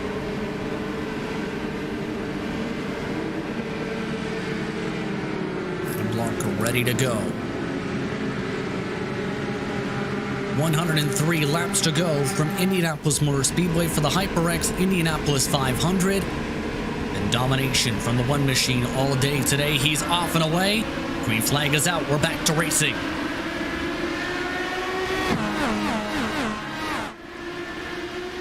A great start for Blocker as Harrington tries to utilize the second line. And now is in his best position possible to make it a back and forth for the race lead.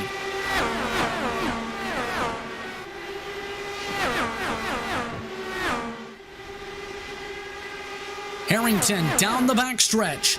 With the run, he takes the lead for the first time today from Indy.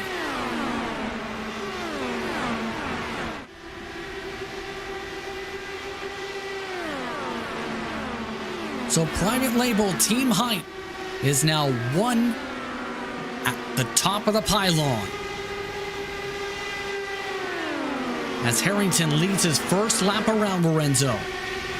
Yeah, perfect moment for Harrington to lead that lap. You know, the restart kind of brought back the status quo between all drivers within the pack.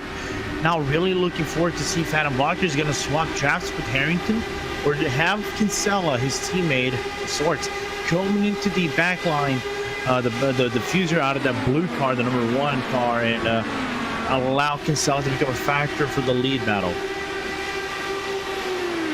Blocker trying to build up the run to build himself back towards the 44's rear end. Gaining a lot of time down the front straightaway with 101 laps to go.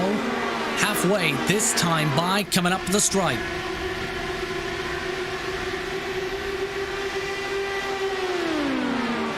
Sage Karen, by the way, has stayed stationary in 22nd of note. Jason Brophy stationary 23rd. Matt Taylor looking to gain a position in 7th and does.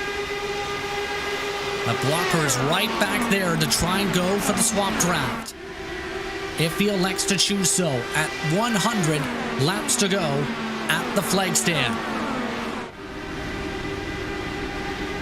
The line taken from Blocker apparently indicates that he's 1 to 5 for that P1 or share some draft, but I can be proven wrong quite a lot over here because Blocker, if he wanted to go for the run on turn number 1, he could have. Would have been slightly aggressive, but he is probably playing it safe with Conrad Harrington at this point of the race because they all want to take, I think, 2 more pit stops in terms of 30 laps on the field, and then just scrap it up with the final positions in the final laps of the race. Reynolds is under attack from Brian Beard, meanwhile, as Beard continues to charge his way to the pack.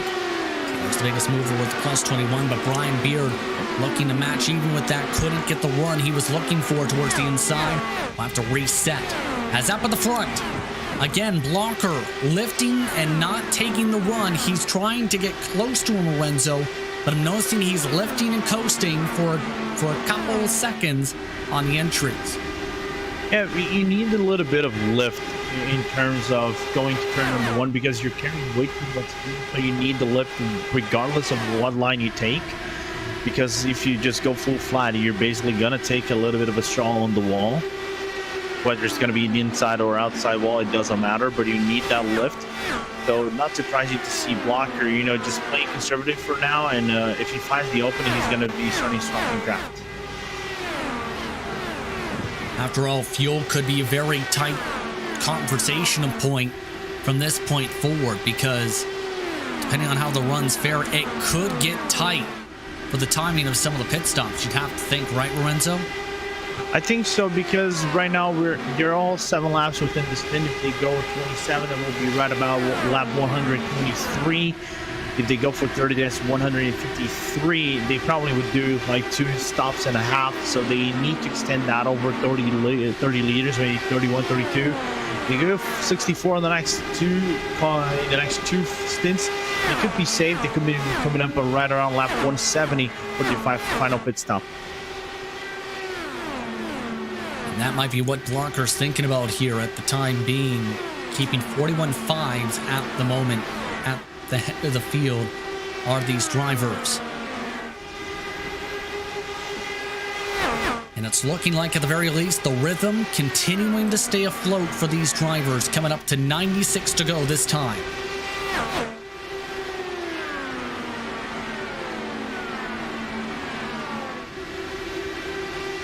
Meanwhile, the guys that we thought would be contenders for this race, like Sage Karam, all the way in the back, clawing some positions all the way up into P21 at the moment. keeping nice and single file towards the very back of the field. Just hasn't been able to make the moves that we were expecting to at least attempt at the moment.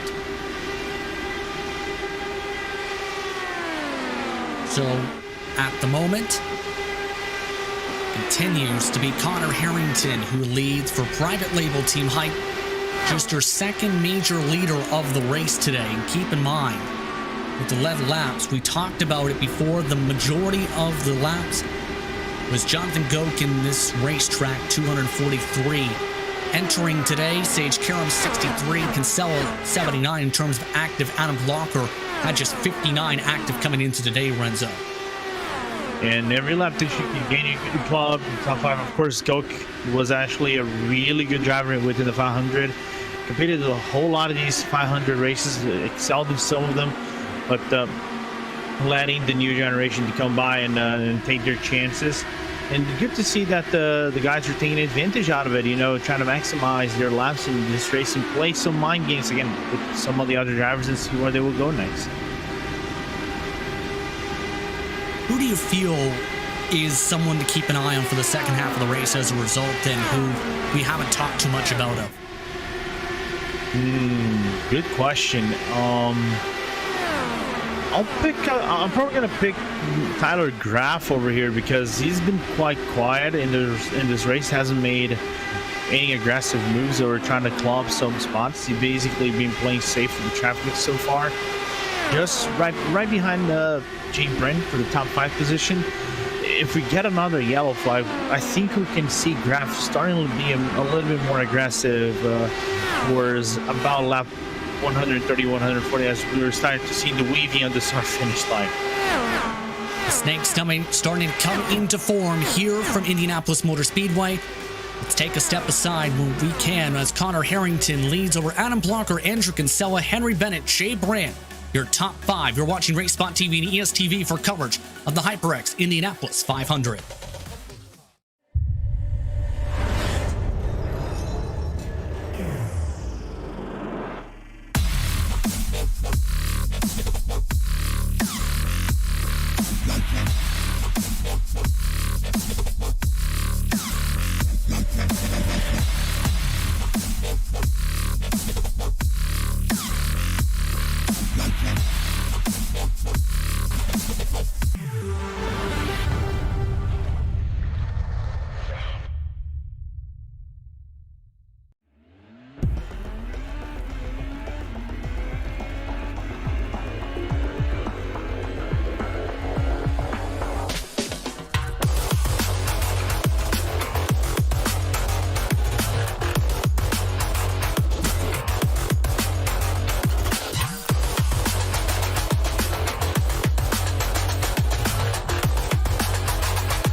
Welcome back to Race Spot TV and ESTV's coverage of the HyperX Indianapolis 500 from iRacing's virtual Indianapolis Motor Speedway. Justin Prince, Lorenzo Bonner with Hugo Wees in the producer seat for today's camp action. Cameras provided by Esteban Baulu, TrackCams22.com. Right now, it's Connor Harrington who leads. Adam Blocker has been continuing to ride in his draft in second position. And Lorenzo, that could be critical for the fuel marks here. It can. I'm just doing quick calculations over here, because if they actually come to the pit lane for 29 laps, that will be right about lap 126, 127. And then if you go for the 29 laps once again, that is going to be right about lap 155. So you're probably going to have to come for a final short stint in the final maybe 15 laps of the race. And you're going to have to basically kind of reset your whole race, or hopefully yellow flag to come out and be on the lead lap.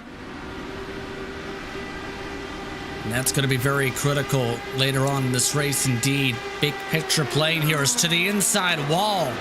They go this time with the snake for a good portion of the straightaway. Keep in mind, Andrew Kinsella's staying within reach of these drivers, as well as Henry Bennett and Jay Brandt. Round of the top 5, Brandt into the wall, Brandt into the inside fence. He slides it up into the racetrack as the caution flag waves. And a hard hit for Jay Brandt, who pushed up into the outside wall coming off of turn 2 and ricocheted off the inside. Yeah, that's the traditional, arrow wash play over here. Unfortunate for Jay Brandt, that just got pushed off way outside of the lane, merging to the cars. That would have been his fault, because that's kinetic force just playing its part over here. And I wouldn't be surprised here, Justin, if that resets the status quo in terms of fuel, and literally everybody comes down to the pit lane. Wouldn't be surprised as well to see that, as here's the replay. Oh. Hard contact and ricochets right into the path of oncoming traffic. Now I just want to take a look over here and see who actually part of that traffic that he was coming right behind him, because that is indeed a very, very hard crash.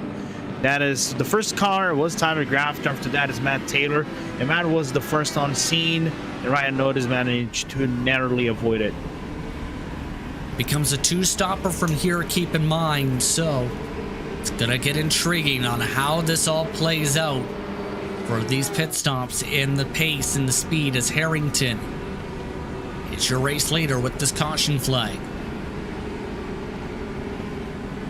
Sage Karam with this caution also got up to 19th position after his technical issues at the starting grid for today, as here we go.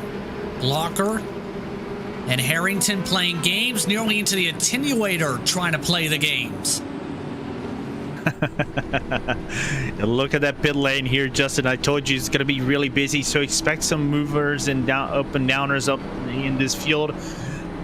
Strategy is going to be essential. I can tell you with definite words over here, they do not have fuel for 2 stoppers. They're going to have to do a short stint with about 14, 13 to go if they go all the green all the way. Very interesting indeed, if that indeed is the case for these competitors now.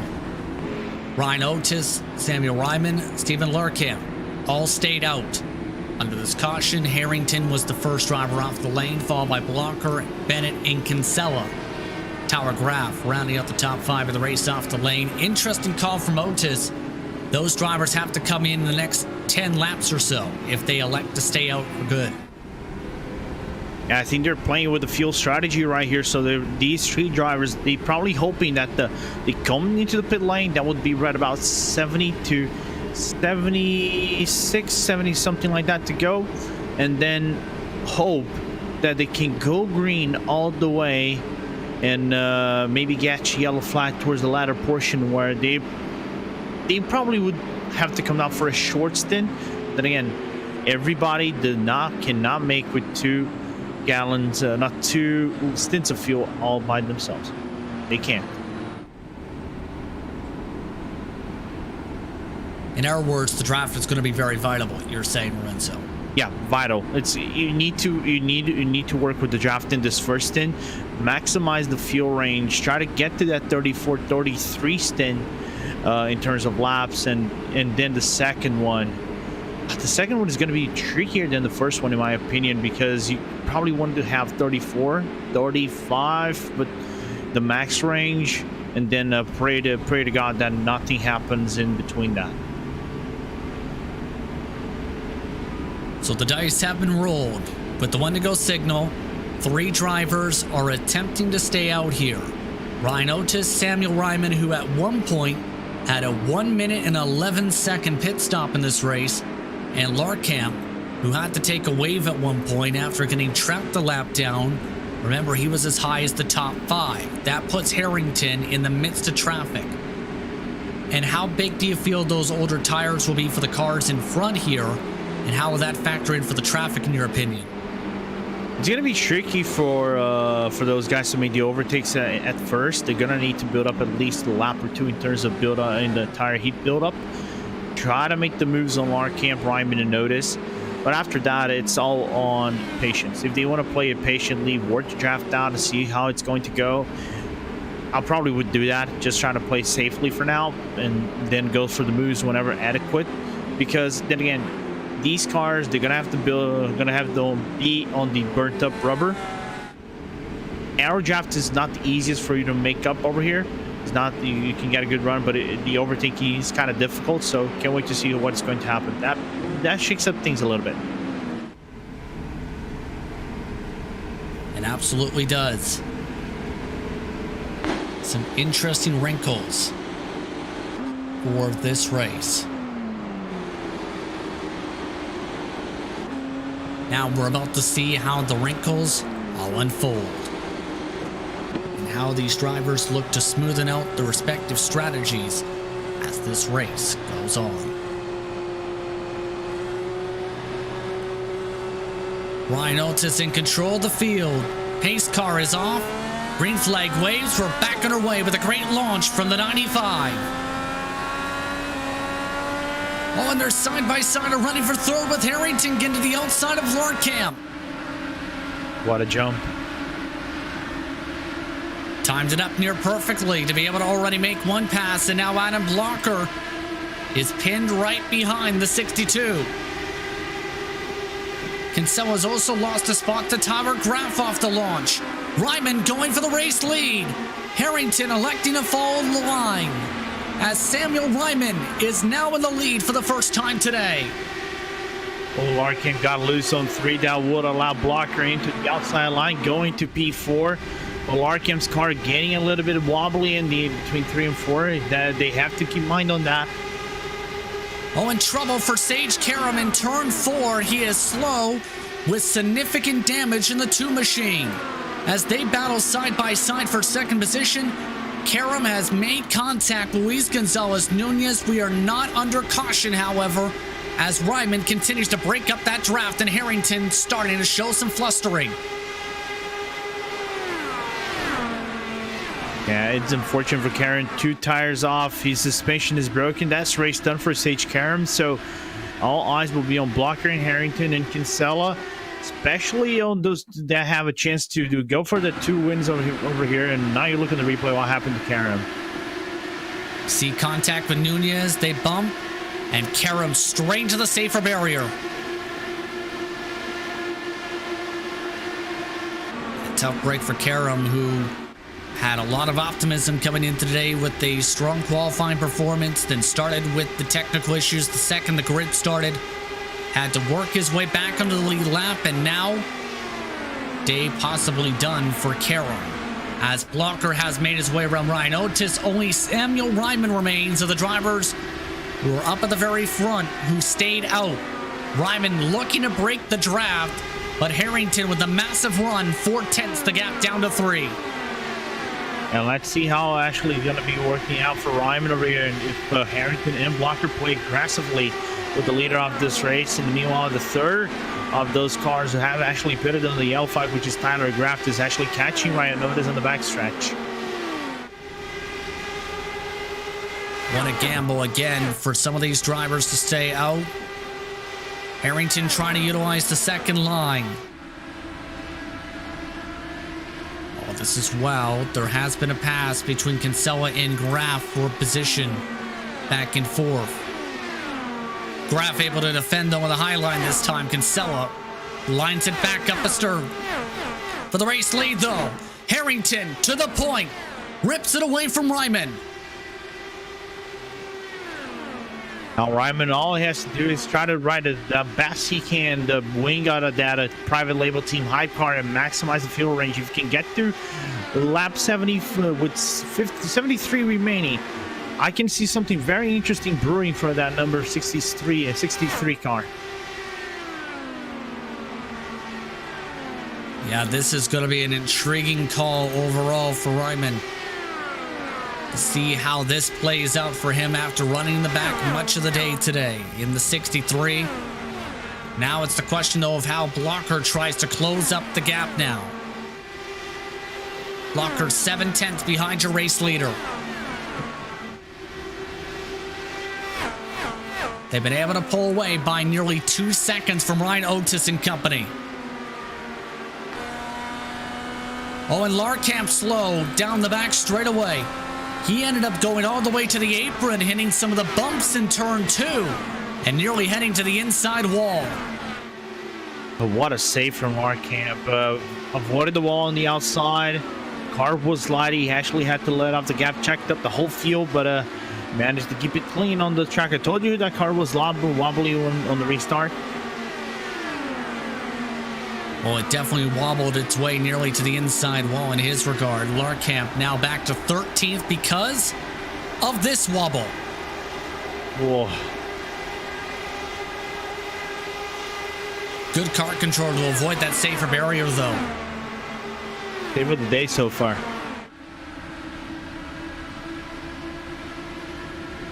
Karam is back on the racetrack, by the way, after 3 minutes and 12 seconds of damage repairs, so he is back rolling in his number 2 machine as Adam Blocker makes the move on Ryman, gets the space, and now move Adam Blocker to second.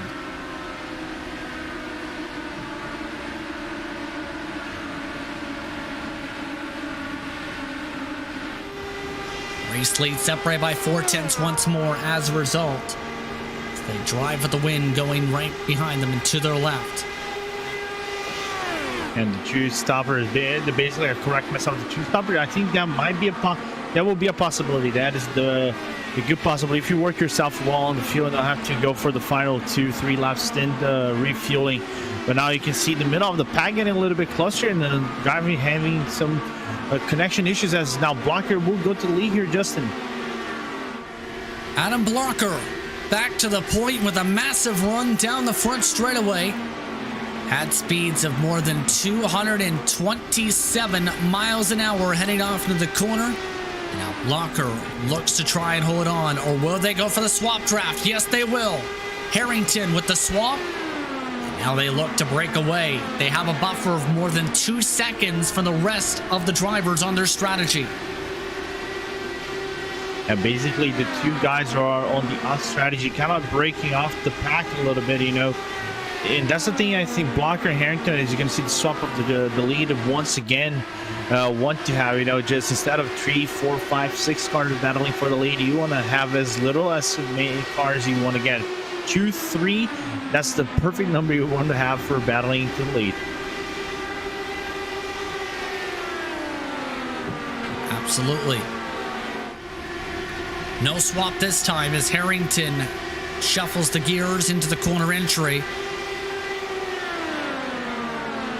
Coming up to 74 laps to go. This time by Karam is officially out of the race. He joins Brandt, Martinez, Kurhua, Kerry, Ken Hacker, Christopher, Mike Rigney as Harrington back to the point.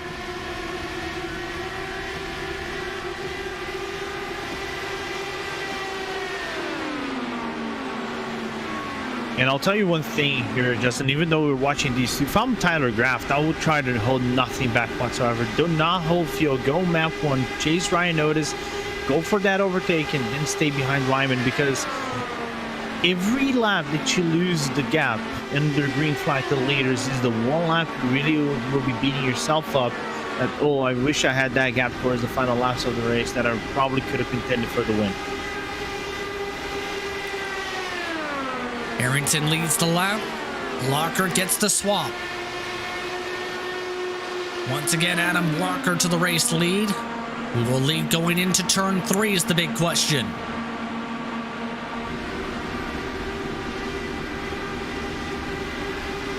Meanwhile, you mentioned Richie Hearn. He just got taken 3 wide by Jason Brophy and Scott Holmes just a moment ago. And they nearly wrecked it coming into turn 1. It should be worth noting. They're back single file now, but it was a sketchy moment for Richie Hearn, who was shuffled by 2 different cars. I got shuffled by 2 different cars, and the biggest problem is that Richie actually scrapped the wall on the outside of turn number 2. As we're seeing the switch of the leads once again between Harrington and Blocker.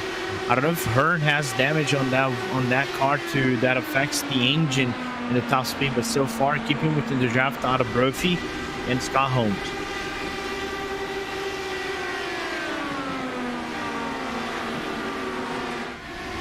And again, this is the efficient way of doing it if you're the race leaders, to gain time and pull off and away. You can battle back and forth like a pendulum swing.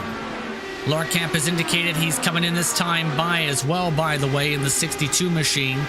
So the window is now open for the drivers who stayed out under the last caution.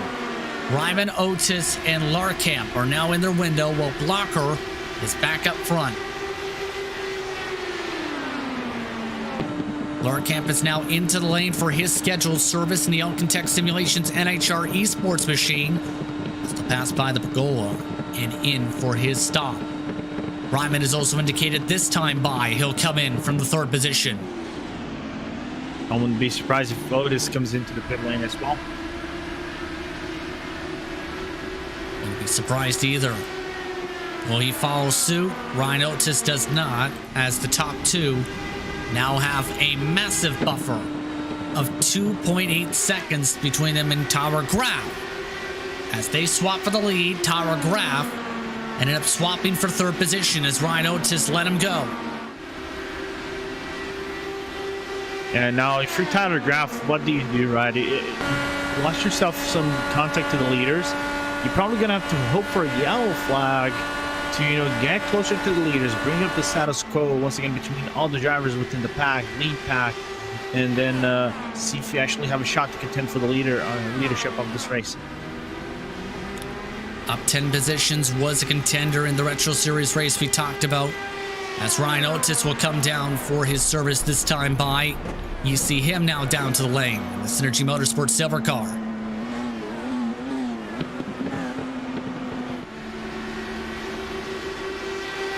So now, that brings everyone to the halfway point of their respective stint at the moment. And as a result of that buffer traffic, it's now 3.1 seconds between Harrington, Blocker, and Graf.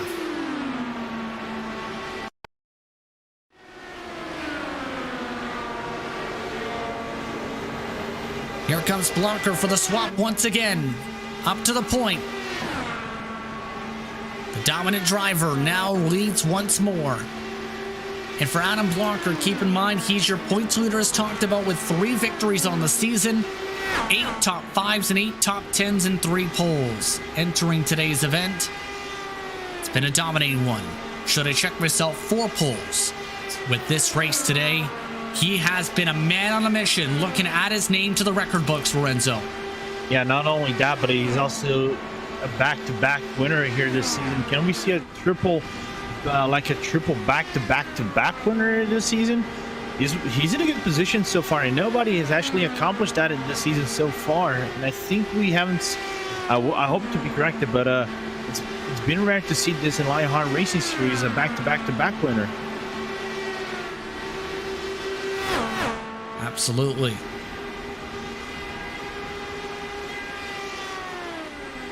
It's an interesting question to see if Blocker can pull that off, or if Harrington can pull off what would be one of the biggest wins of his career. Don't forget, Blocker is looking for his 2nd win in this race in his career as well. And the only driver who actually has a chance with the Indy style to win this 2 times, the only driver who won 2 times being Jonathan Goke.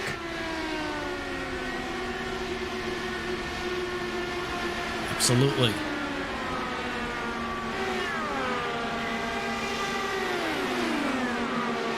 Keep in mind, Adam Blocker several times has won back-to-back over the past few years.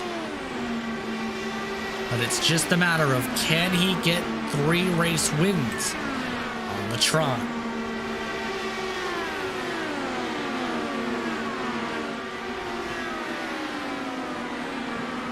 Looking back at some of the air battles, by the way, Richie Hearn, his battle has settled on down to, with him in 14th. He was as far back as the 20s for much of this race. He started 32nd, Lorenzo.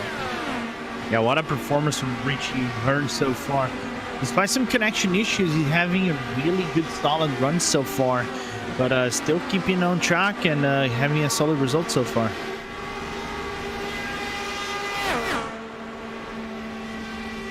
Indeed.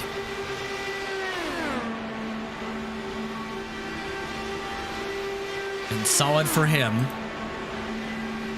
as these two pull away, Lorenzo. Yeah, if there's one driver I really want to mention that had been quiet after his first the pit stop fumble has been Jason Brophy here. Dustin going all the way back to P25, P26. I think he was even a lap down at some point, hauling himself up back to P12. It's a little bit far from Tony Schowen and Adam Frazier, but he still has room to make up and get within top 10. Of course, not the result he wanted. He started P3, but so far, really good recovery race from the private label team Hype driver. Very solid indeed from Brophy after his incident down the pit lane. By the way, to answer your question, for those who may have been asking about how many times has a driver won 3 in a row, how about Blocker himself back in Season 7? Only time it's been done. Belle Isle, Motegi back that season. Impressive. Impressive indeed. From an impressive driver who is still in second.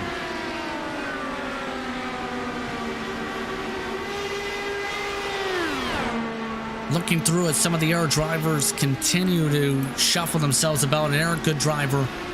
Strong performance. Brian Greenlee we haven't talked too much about. He's up to 17th as well. Up plus 18 on the race for him. And the thumbs up cancer down LPM machine.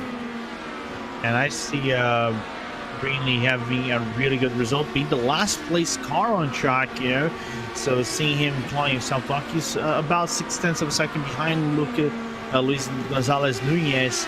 So he has some shots to claw up a few more spots in the field, but then it's a little bit of a work to try to reach the next driver, which would be Richie Hearn, and that 3 car pack he's actually in right now. He is closing in some time right now to Luis Gonzalez Nunez, in fact, as Nunez trying to break a bit of draft, trying to catch up to Aaron Morgan.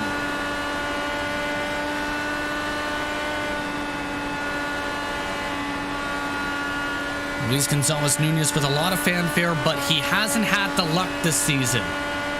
Luis Gonzalez Nunez, in a lot of cases in Lionheart competition, has shown great speed, but hasn't had the luck. Now he shows the speed to get himself up to 15th. And finally got through Aaron Morgan right there. And unfortunate for Nunez, because he was the driver that got involved with Stage Karam on the restart of this race that didn't trigger the yellow flag. He got some contact on the left-hand side pod for Nunez, but still managed to keep that on track, fortunately.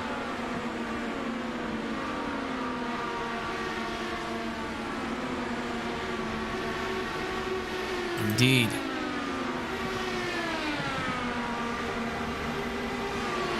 Richie Hearn, by the way, trying to shuffle around with Scott Holmes still.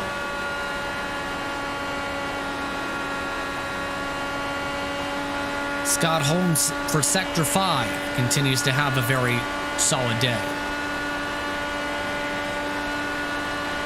Yeah, a really good solid run from Scott Holmes, despite that 3 wide that was mentioned. You know, going 3 wide at Indianapolis is not the... Of course, real life, it's not unusual, as we're seeing some drivers coming into the pit lane. Just taking a look whose drivers are there. I think that is Tony Schowen coming into the pit lane and Matt Taylor coming into for their second to last service. 59 laps on to go. 20, 30, 29. They're pretty much safe towards the end of the race. They made it 27 laps on their respective stints. See how it works out for them as they're already off and away, with Taylor with the longer stop, 8.9 compared to Shawan's 8.5. But back towards this battle involving Richie Hearn, of course. He has real-world experience for Renzo here at Indianapolis. Had some strong runs in the real-world Indianapolis 500 in the 1990s in particular. True. Some really good runs from Richie Hearn, of course. Now just sitting back and being on the simulator, but still that real-life experience. We talk about Sage Karam, you know, having that experience, coming P7 in the last running here in 2021. So every experience that you have on the real life on a track that you drove before is something that you can actually walk on beforehand to a race like this. Indeed.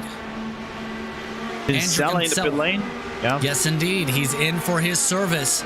Lights up the tires a little bit, trying to get it back up to speed towards the pit speed.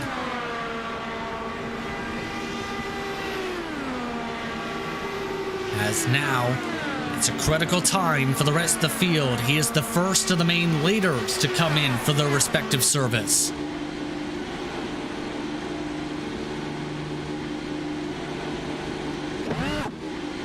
.9 seconds into the pit lane. Ron Hacker has indicated he's coming in this time as well.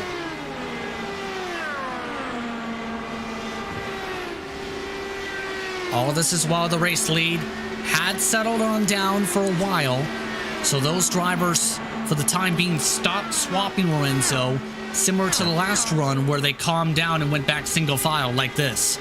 Yeah, now it's all mind games as Kinsella will come back a lap back, but he will be within the reaching draft out of the leaders. Meanwhile, Bennett comes into the pit lane, will do his service. Connor Harrington signified he's coming also for the pit lane as well, so the leader of this race will do his pit service right now. Henry Bennett off and away as Harrington had to enter the pit lane with a car in front in Ricky Harden. How much does it impact you having a lap down car in front of you for the pit stop?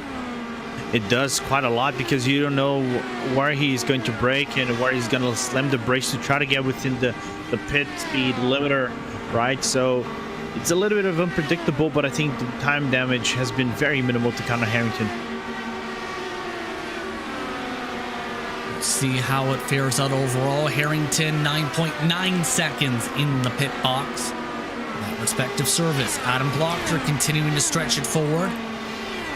And now Adam Blocker ends the stretching with a pit stop.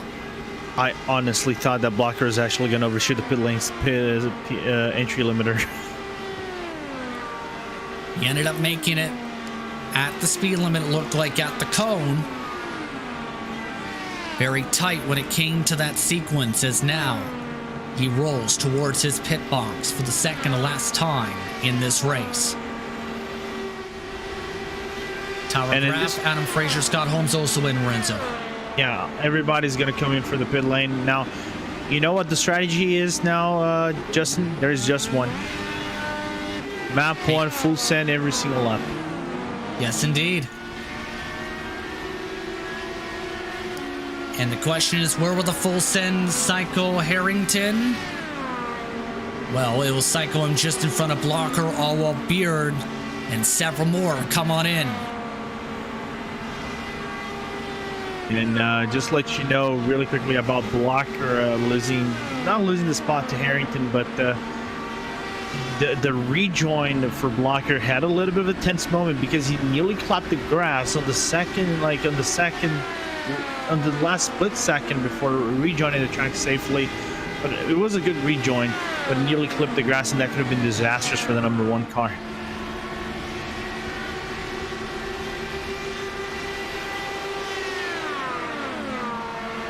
Yeah, that could have been massively disastrous from a dominant driver in this race. As more service coming on in. Matt Houston, Mike Rasmus coming in for their respective stops. Richie Hearn also coming in. Ryan Greenlee able to extend it one more lap. Be among the last of the leaders who have to take service.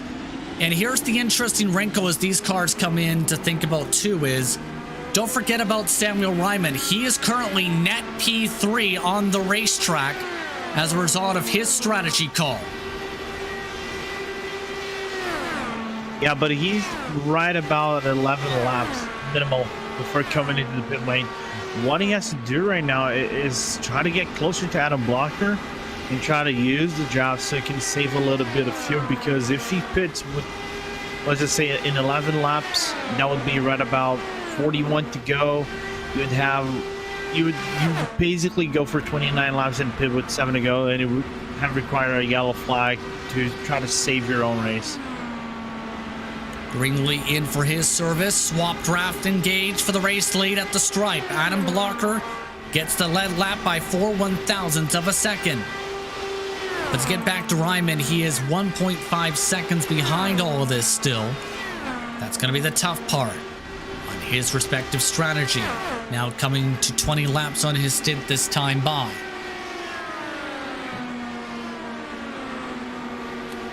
Swapping once again, Harrington for the race lead.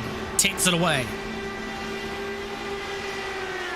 And looking here, Graf had really underwhelming pit stop. We saw him being P3 in our standings, right, Justin? Shuffled back all the way down to P10, P9 at the moment, the Graphics LPM driver. Indeed.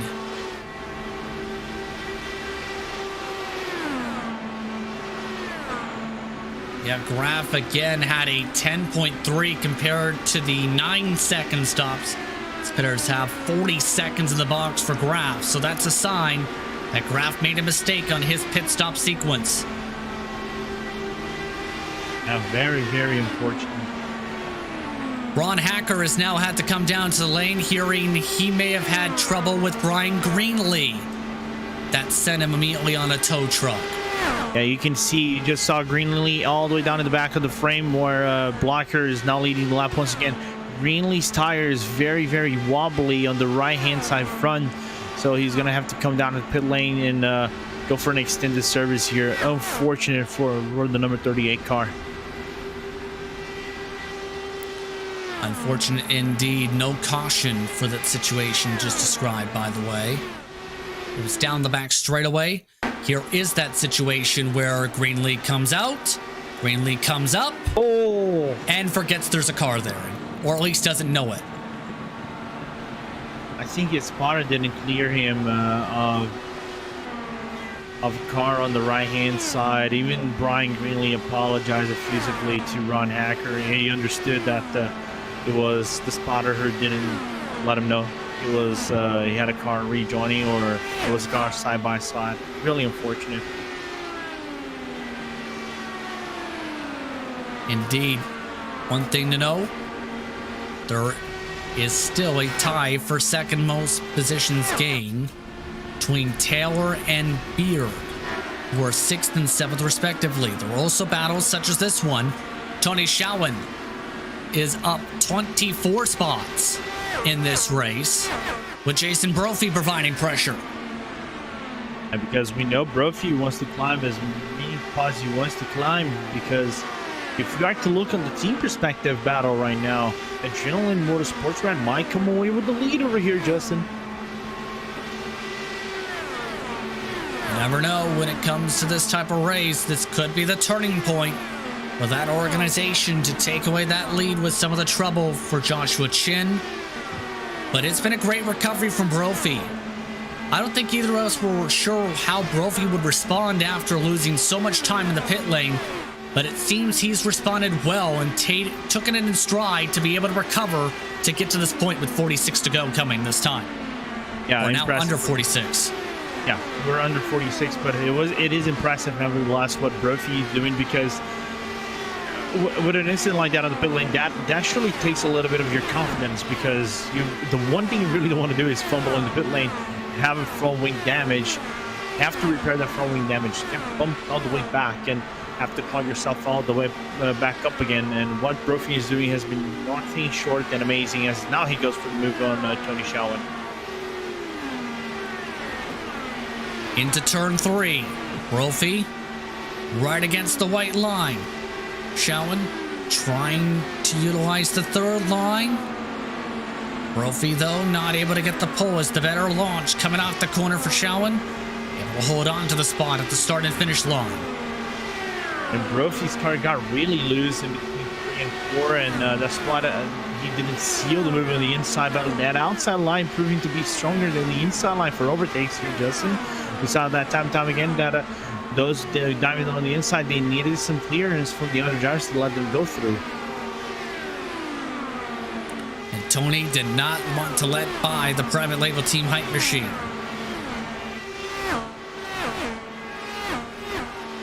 Bit of traffic is up the road from him, by the way. They are reeling in Tyra Graf. They also have Ricky Harden, who they may be able to utilize for this battle as a pick.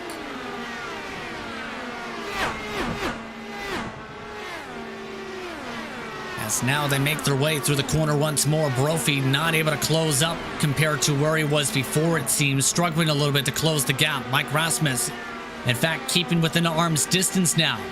The car in front. 0.3 loss last time for Brophy with his attempt to pass. I think he overshot his tires a little bit on the entry of turn number 3 and 4 and has to calm down the tires a little bit more and more. But now you can see Harden being ineffective on the outside line. Blocks off Shawn and will bring Brophy into the conversation. What a massive check there caused. And just as we expected, lap traffic was expected to play a factor in this fight. Brophy takes advantage, and Brophy moves back to 9th position. I don't think that's how he scripted it, though, obviously. Tony Shawan might not be happy after that one. But then again, what can he do? It's traffic. Where do you want him to go? I can feel nothing, but I don't want to feel pity for Ricky Harden, but it's a tough situation to be the back marker and having guys battling for position so close to you, and you basically don't know what to do. Basically have to shrug it off and try to do your best to keep yourself away from those guys. Ricky Harden, the last car running on track, by the way. 5 laps down in 24th. 25th on down on your pylon are out of the race as a result of incidents. We might see Ryman coming into pit lane over here, Justin, as we're still looking into Justin Weaver having a good recovery race so far as well. Keep in mind, Samuel Ryman needs to extend it somehow by another 6 more laps. That's easier said than done as we see Justin Weaver working behind Joshua Chin on track. He's your sim experience driver profile for today as, my goodness, in front of him, Joshua Chin into the inside grass. Joshua Chin able to keep it off the wall. We stay green. Apologies there, as that was a scary moment for your sim experience driver profile competitor. Wow. Let's take a look at what happened. Wow, against the outside wall, avoids the inside wall. He touches that inside. He might have ricocheted up the track. Yeah, because you can see the suspension is pretty much broken for Chin, but what caused him, what was his undoing was basically clipping that inside of the curbing off turn number 3, offset the car into turn number 3 on the outside, clip the wall, and good car control from Chin, however, to keep that car from rejoining the track as we have about less than 40 to go. Will be less than 39 to go as they're right about the start-finish line. Ryman and Larkamp have already completed their service, so Psycho, Bennett, and Kinsella upwards a little bit more. Larkamp had to come down an additional time, believe, though, so he may have had a problem in his service. 10 seconds off and away. So Larkamp has lost some additional time on the track in a lap. Yeah, I had to reverse the car, Larkamp, on the entry of his pit stall, and thus effectively losing about 2 seconds on his pit total. So that's unfortunate for Larkamp. Unfortunate indeed, and loses him the lap is off and away he went. Brian Beard, meanwhile, the man on a mission, is in 6th. And he is your fastest car on the racetrack at the moment. He is trying to close up as much time as he can. What a drive for Brian Beard. And what a drive. Coming from P29 all the way up to P26. He's one of the two biggest gainers on the track. The other one being Matt Taylor. They're pretty much equal in terms of, gaining spots on the track. I think they found the right recipe on how to gain positions on the track. Even though Matt Taylor has about 6 laps of his advantage in terms of fuel, but he might be safe nevertheless whenever he comes out to pit lane with about 30 to go.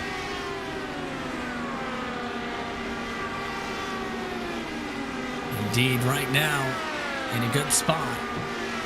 Just 1 top 5, 2 top 10s for Beard entering today, by the way, in 7 starts this season. Known for his abilities in multiple different types of cars, and the versatility and adaptability are 2 major things, Lorenzo, that have been critical in his career. And, being able to adapt to any situation that it is thrown against you, if you're thrown all the way back, thrown all the way front, has been really good so far. And some impressive results so far from Brian Beer. Let's remember, he actually got a top 5 at the road course in the Indy GP. He started 6th, so he's a very good driver, regardless of what kind of track you are, long speedway, short speedways, and the road courses. He excel depending on the circumstances as well. Ryan Oates of note has come into the pit lane. He lost a lot of time on this respective stint. Was 25 seconds behind the race leader before he ducked down to the 95. And another one overshoots the Lollipop Man.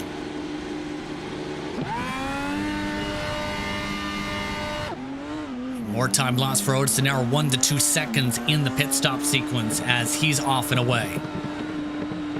I think total time will be right about 36 seconds for at 37 rounded for Ryan Oates as he comes out of the pit lane.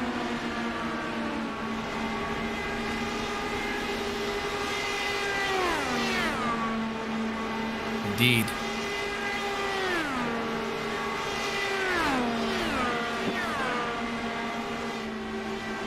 We are inside the fuel save number to get to the end, but we aren't expecting the drivers to pit for another 10 laps here, Lorenzo. It's going to be very critical for drivers to know how much fuel they need to put in exactly without underfueling the car to the point where they're waiting on the tires or overfueling the car to the point where they're waiting for the fuel. I think right now we're at the point of the race that they're pretty much comfortable. If they have like fuel calculators and things like that, they've pretty much been running on map 1 the entirety of the stint. So the map 1 with map 1 calculators, they will tell you, oh, you might have to fuel about 15 to 14 gallons or 16 gallons you might have to fuel over here for you to make it to the end. So it's those small things. I think the key strategy here is how you come into the pit lane and how aggressively you come out of pit lane and then rejoin the track, because pretty much the pitting part is pretty much equal for everybody. By the way, let's get the opportunity to look through those statistics of Justin Weaver that we were looking through before, shall we? Because remember, Weaver is your driver profile for today. 73 starts, 35 top 10s, 14 top 5s, 1 victory that came at Texas back in season 6. As well, his first start came in Atlanta back in season 5. An impressive drive for Weaver. He's still in the lead lap. Up 18 spots in this race here today at Indianapolis, Lorenzo.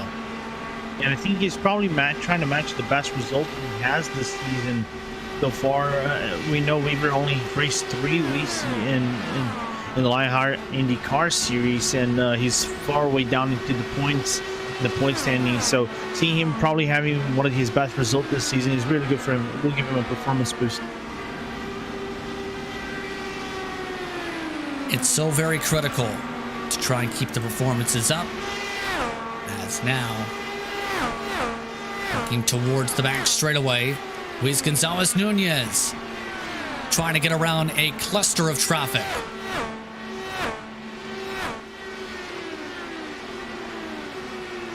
Able to do so, Richie Hearn was among the drivers he had to go on by. That was Larkamp they were making moves on, who was only going 190 something miles an hour because he had just had to come down to the lane again for extended service. That's really unfortunate for Larkin, but you can see it looks like the wheel is kind of like offset over here. Let's just try to look on the straight line. Yeah, that wheel's still offset. There might be some slight suspension damage over here, Justin, but the car's still drivable somewhat, but it's not going to be fully efficient on speed. Can tell you the issue happened lap 164, turn 3 in the short chute where he hit the wall. First time we've seen someone hit the wall in that part of the racetrack, as Matt Houston has ducked into the pit lane. 22 laps, just 22 on this stint. Matt Taylor's indicating he wants to come in as well, so the window is open. Another one overshooting the lollipop.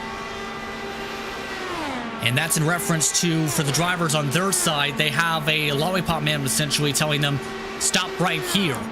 And you overrun that lollipop man, well, you end up having to back off and try and get behind said person as Taylor is in.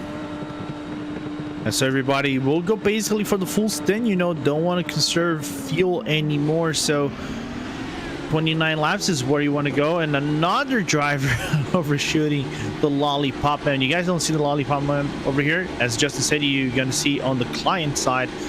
But the one thing you really don't want to get it wrong is the lollipop and the positioning of your car towards the tire mechanics.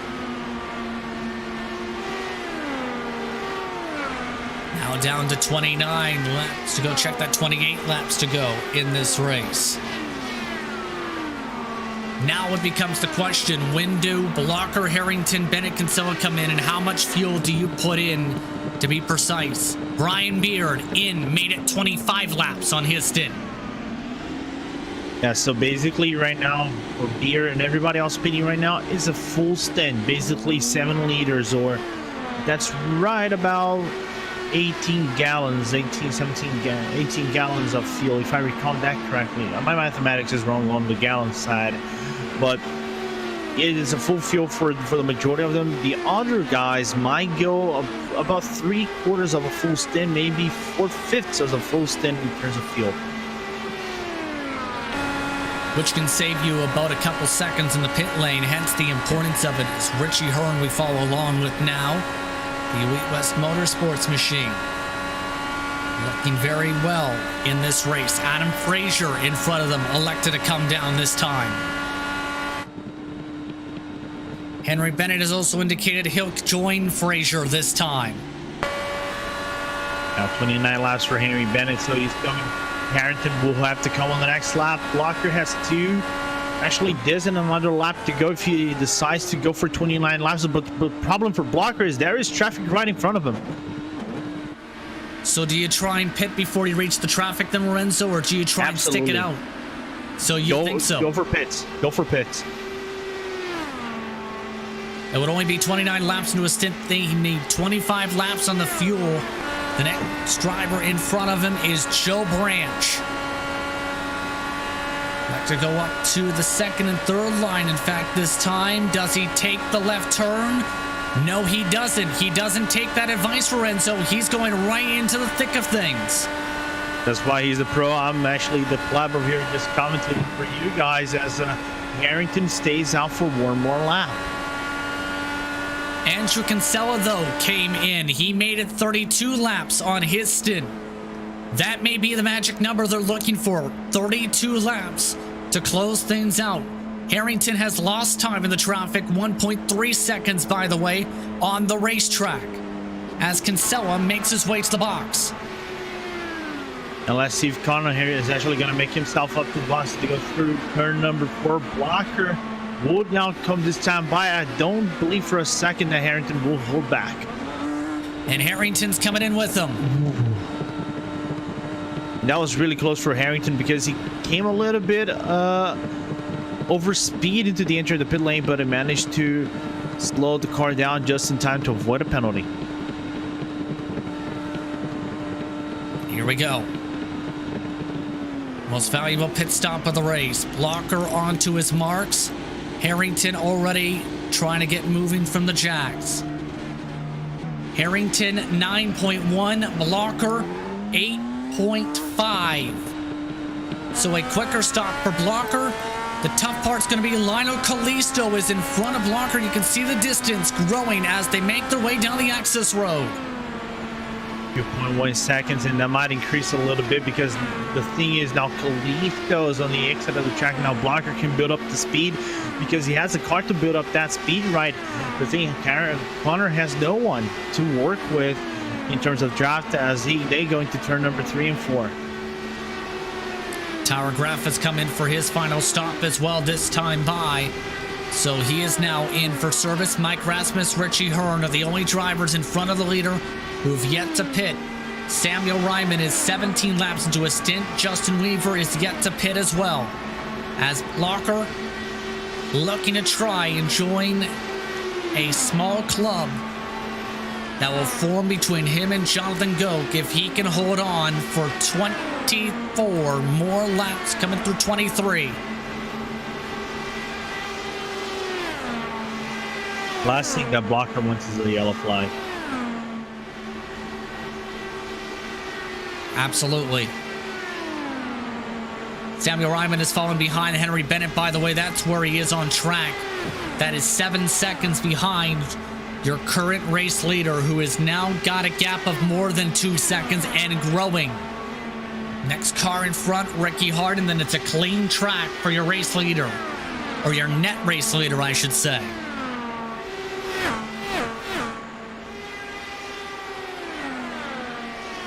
It's just insane how Blocker managed to build up that gap prior to the pit lane. I think clearing himself off the traffic was key, having Kinsella and the other car, just sticking right in between them and giving that arrow wash, dirty air into 3 and 4. That might have made the race to the adrenaline power slide driver. Only 2 times has the interval been 3 seconds or more in this event. Season 1, Split 2 with Brad Eisenberg.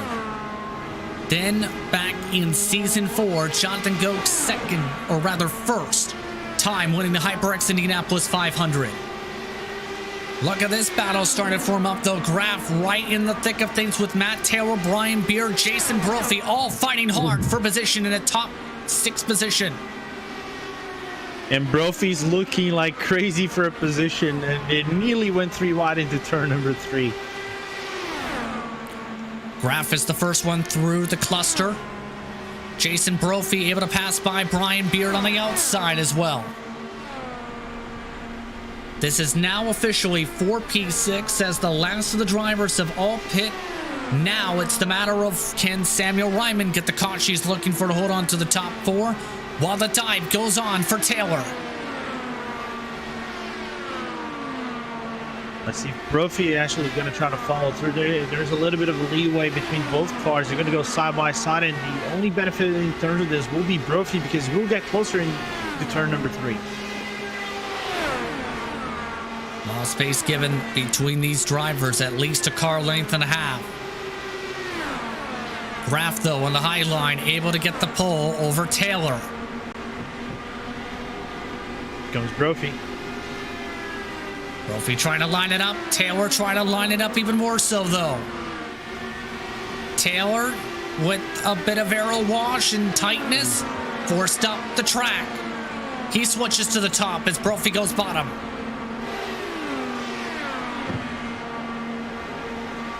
And there's Larkin right in front of Graf, which might play out a little bit in terms of traffic. Let's see how Graf is going to be able to clear away from Larkin as they go into 3 and 4. Larkamp moves to the high side. Graf able to clear by easily. Taylor picks up some draft from him down the straightaway. Brophy will also pick up draft from the both of them. Brian Beard losing touch, though, to these cars on the older tires. Graf has the freshest tires in this group. Matt Taylor, 6-lap older rubber. Brophy has 5-lap fresher rubber than Taylor.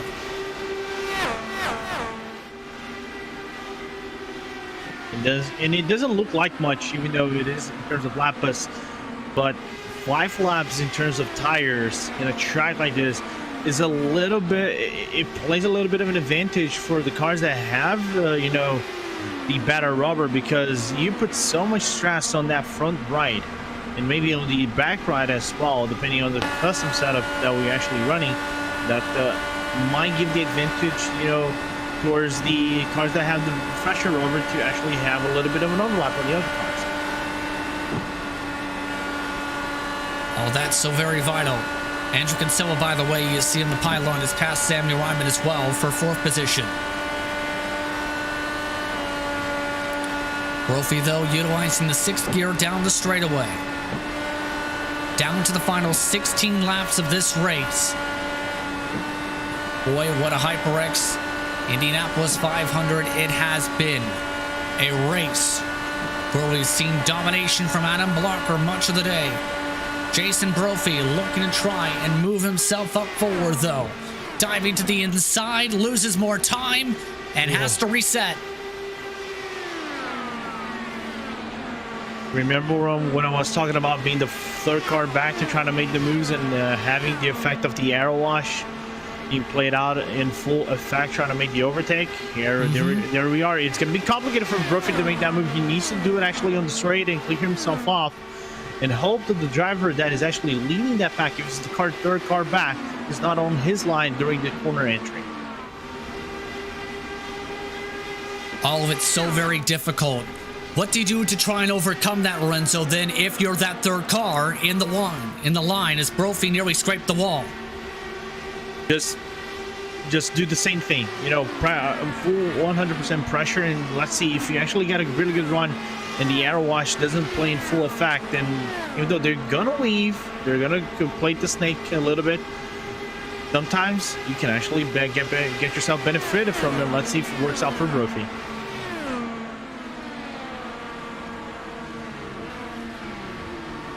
Of note, Harrington has passed some of the lappers, and now it's a battle for a top 5 because Samuel Ryman could only make it 26 laps, Lorenzo. He has to pit around that mark he projected, 14 to go. Yeah, unfortunate for Ryman, but if we have a yellow flag, this brings out a little bit of a very, very similar situation what we saw in like real life races, where those guys who pitted late actually can make up the ground on the restart. Let's see now. Brophy goes on the inside. Brophy looking to rip away the spot now from Taylor. Taylor, though, all the way to the high line in the clean air once more. Final 13 laps now as Brophy again can't clear. And all of this is allowing Mike Rasmus right into the mix of things. Tony Schowen also closing on in near contact into turn 1 as Brophy washes up. I think for Brophy, he needs that outside line because the inside line is not proving to be effective for overtakes. He can still stay side by side. So you might have to duck and weave and go for, you know, like a boxer would try to duck and weave and go for a jab or an uppercut or something like that, and try to catch him off guard and go for the upper lane.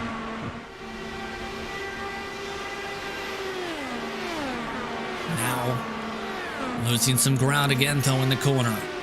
Final 12 laps. Of note, Harrington has gone through all the traffic. It's still a 2-second gap, though, between Blocker and Harrington. Harrington needs a yellow flag, otherwise it's nearly impossible to reach with 12 to go. I think a lot of these drivers will like that right now, Lorenzo, at this point, but you never know. Blocker. Yes, indeed. Everybody except Blocker would like that yellow flag very much. Don't want to jinx it. But he'll come up to 10 to go this time by. What a day it's been for Adam Blocker. A very dominant performance, led a majority of the laps so far, and now looks to close it out. 10 to go at the stripe in the HyperX Indianapolis 500. And he's basically going to be doing something that hasn't happened since our first running of the Indianapolis 500 at the Lionheart IndyCar Series, joining Rick Music for winning from the pole sitting position, despite the gap being a whole way much than what Rick actually won. He won the first outing of the 500.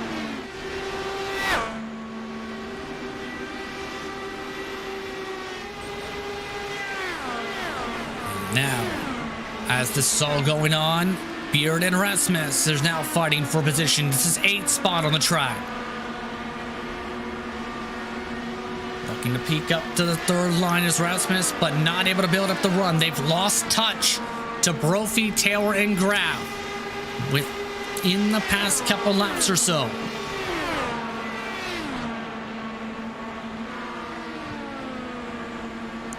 And Mike doing whatever he can right now, Lorenzo, just trying to get himself to the 2nd line to try and get the cleaner air. Yeah, but I think there is a little bit of draft that is still working for Brian Beard a little bit. It's minimal, but that's what actually is allowing him to retain that P8 position so far and not allowing Rasmus to get those lines that he wanted. If I'm Rasmus, I try to go for the higher line, get out of turn number 1 and 2 and try to ride the draft as best as you can for go through the attack.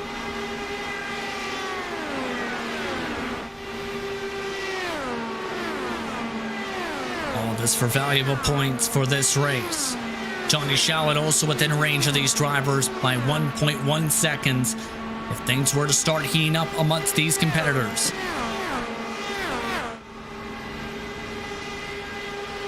Overall, though, what a race it's been, Lorenzo. From start to finish, just 3 caution flags on the day. And just 3 caution flags on the day. Really clean race so far. We're actually gonna beat by a long shot so far the fewest cautions we ever had on the 500. The fewest cautions were 7. We're gonna only have 3, and this is really good. Everybody just trained, prepared themselves very well for this 500. With Adam Blocker winning from the pole position, but everybody who's finished this race, well job so far. What a job in this race as we look now at Bennett and Kinsella. They're looking to fight for the final step on the podium. Kinsella nearly washed up towards the wall that time, though. It takes some effort to get to the back end now of Bennett.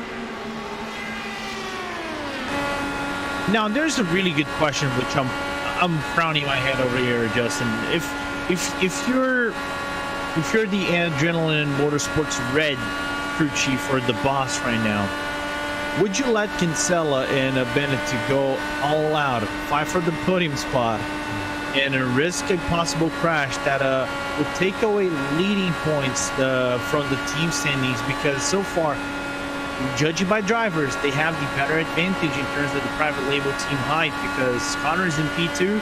The problem is Brophy's in P7, and he might actually lose position if he drives the car too much to Brian Beer or Mike Rasmus and Tony Schauer maybe. That is a good question. If they want to fight it out or take the points. They are on the same team, remember. So it'd still be the same points differential for the team itself. But look at this, Kinsella with a big run down the front stretch, now within a car length.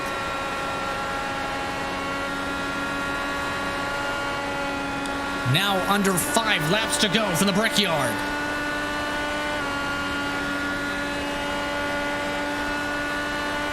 They have a large stream of traffic up the road. Keep in mind, they have Larkamp, Weaver, and a couple others who are within range to potentially be factors here in this group. And the one thing you really don't want is overdrive the car with about 4 to go right now on the track. And if we get one more lap on the green and then we have a yellow flag, Justin, it's all over. We finish under yellow. Approaching the point of no return, as it's called, as Kinsella forced up high to get around the traffic. Lost him a lot of time, and that may be the one shot out the window there, Lorenzo. Yeah, really unfortunate. That was Larkamp, who's going really, really slow at the entry of turn number 1 and 2. I don't know if he was actually letting the cars go by, but yeah, he actually let them go by on the outside line. Didn't want to force way too much. 3 to go at the stripe. Ryan Otis has completed his final splash of the race. Battling continue between Beard and Brophy. I was going to say Beard up one spot here. It's going to be interesting to see what Brophy now does. Brophy wants this spot back. This is for 7th. Brophy to the inside, shuffling through the gears. Sliding on up, near contact. Brophy clears on by to get himself back up into P7. Here, though, with the switchback, goes for the run back to the inside. Look at Rasmus. Rasmus, indeed, with the big run. Trying to rip it away from Brophy now. Couldn't do so. 2 laps to go from Indianapolis.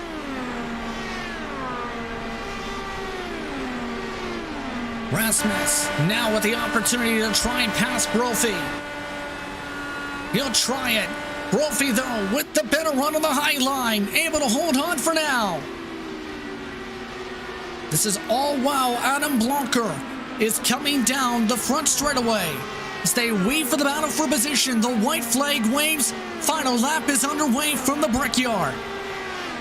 If I'm Mike Rasmus right now, I would not go for the move right now and just wait for the start-finish line. Try to get a really, really good run and clear himself away just before turn number 1. And if I'm actually getting that outside run, well, that would be even better. One more chance as they have lost the toe from in front.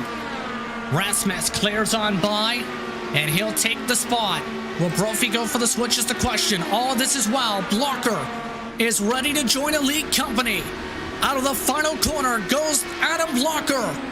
Move over Jonathan Goat. There is a second 2-time winner of the HyperX Indianapolis 500.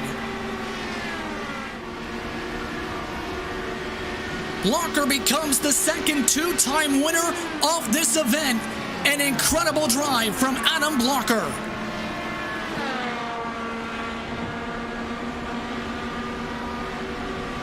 What a performance, man. What a performance. What a performance indeed. It's a rare feat to be able to win 2.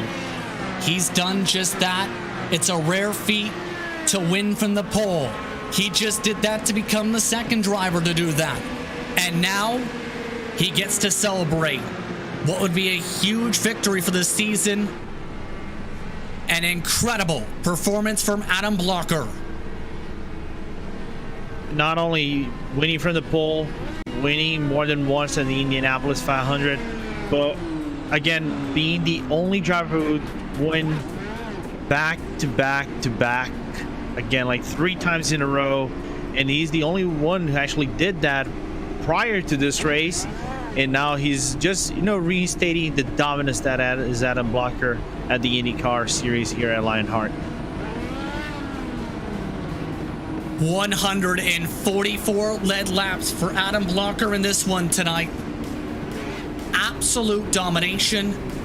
And I believe that may also be a best for this event, as he does a Polish victory lap. Here in this one, let's take a look at your race results presented by Carnox. Blocker wins by 2.6 seconds over Connor Harrington, with Henry Bennett in third. Andrew Kinsella, Tyler Graff round out the top 5. What a top 5 for Graff. Matt Taylor finishes in 6th, with Brian Beard, Mike Rasmus, Jason Brophy, and Tony Schowen rounding out your top 10. 11th spot goes to Adam Frazier, Richie Hearn, Scott Holmes, Luis Gonzalez Nunez, and Matt Houston, the last on the lead lap, with Samuel Ryman, Justin Weaver, Lionel Kalisto, Ryan Otis, and Joe Branch finishing inside the top 20. Some trouble for Chris Fowler early on, still recovers to 21st. Larkamp recovers from his multiple issues to finish 22nd. Ricky Harden, Joshua Chin, Brian Greenlee, Ron Hacker, Aaron Morgan, Sage Karam, Jay Brandt, Damon Martinez round out the top 30.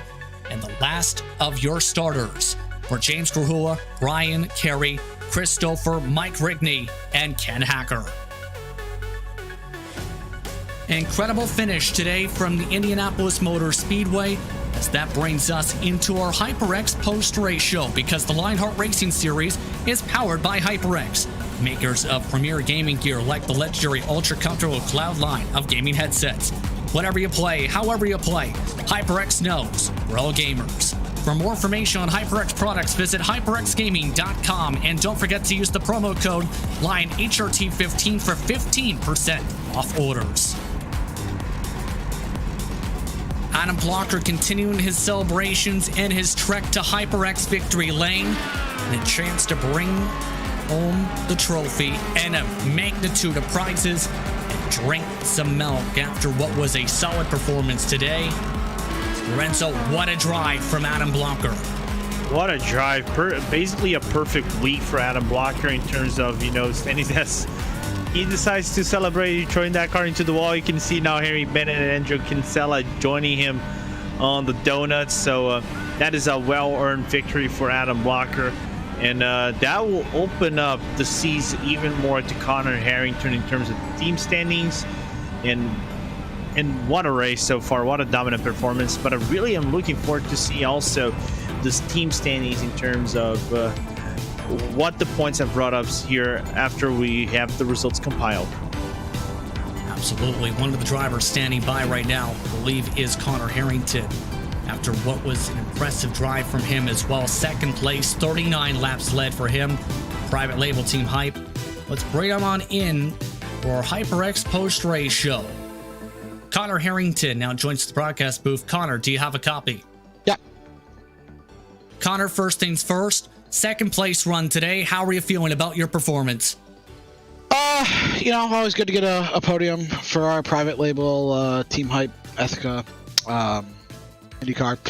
I don't know, just traffic just didn't work out great for us. Kind of a bummer. I think we would have had something. It would have been a fun end of the race if he just didn't get all the breaks of the traffic. So we take the second and we move on. It's good points. It's better than getting junked in one of these things. So good points for us today. Good points and a good run overall, but talk us through the battle with you and Adam Blocker, because you kept within range from him. You clawed your way into second position. Talk us through you and trying to keep up in battle with Blocker.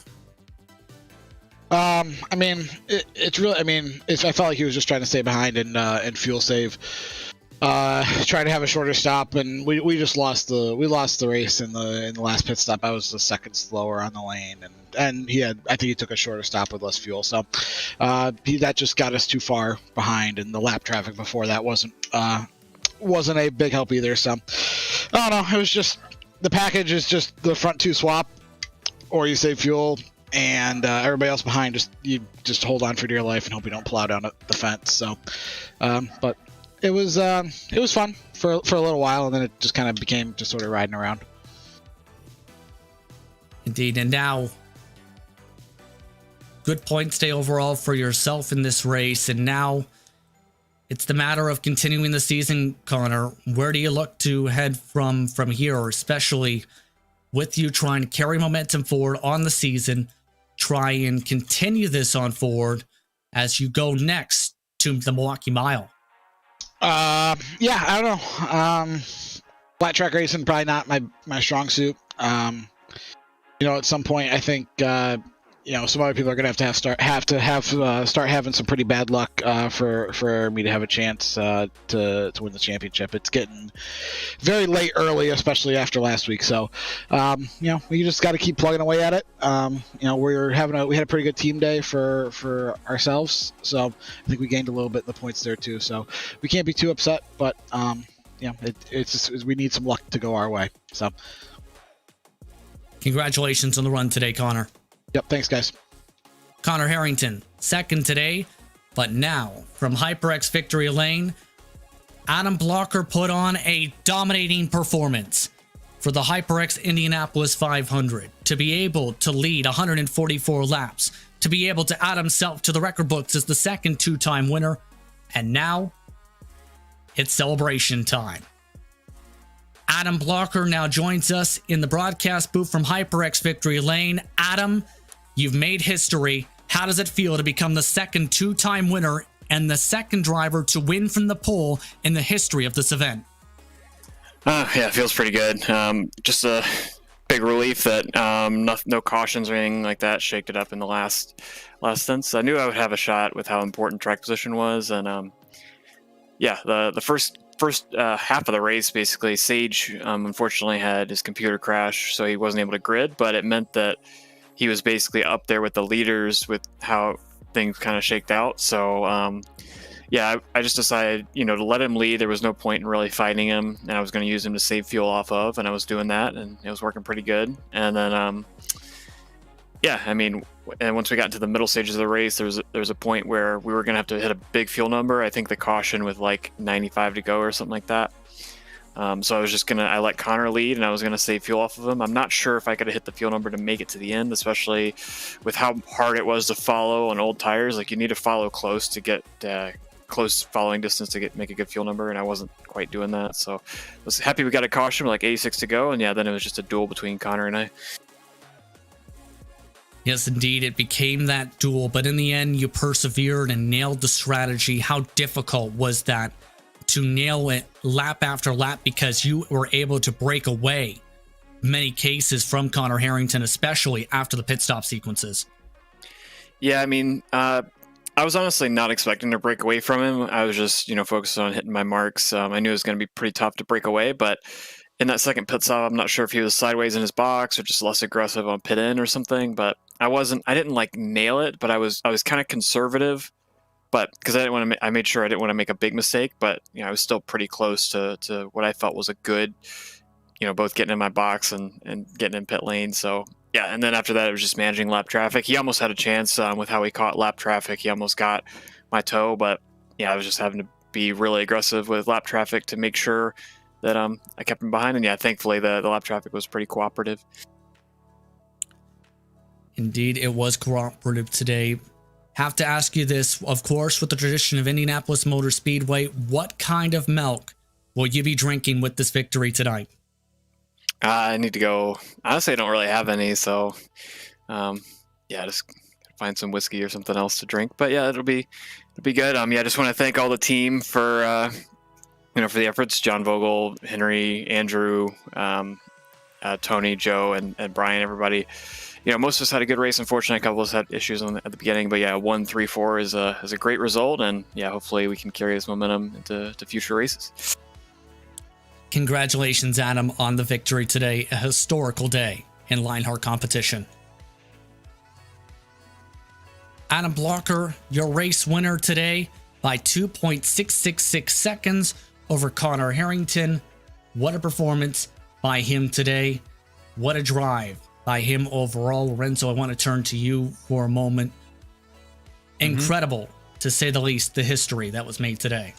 Yeah, it was very, very incredible to see the dominance out of Adam Blocker, leading the majority of the laps in this race and giving no room whatsoever for error for the other drivers to come and contend. Connor did a really good job to try to get close with that, but again, Adam was just so good, not giving 1 inch to any other driver specifically, and being the second driver to win multiple times in this race, second driver to win from the pole position, second time he was the owner of the other back-to-back winner, so putting that another one to his record book. So amazing performance for him this week.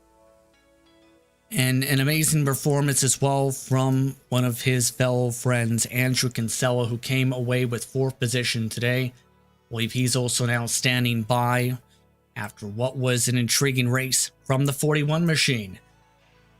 Andrew Kinsella is with Lorenzo Bonder.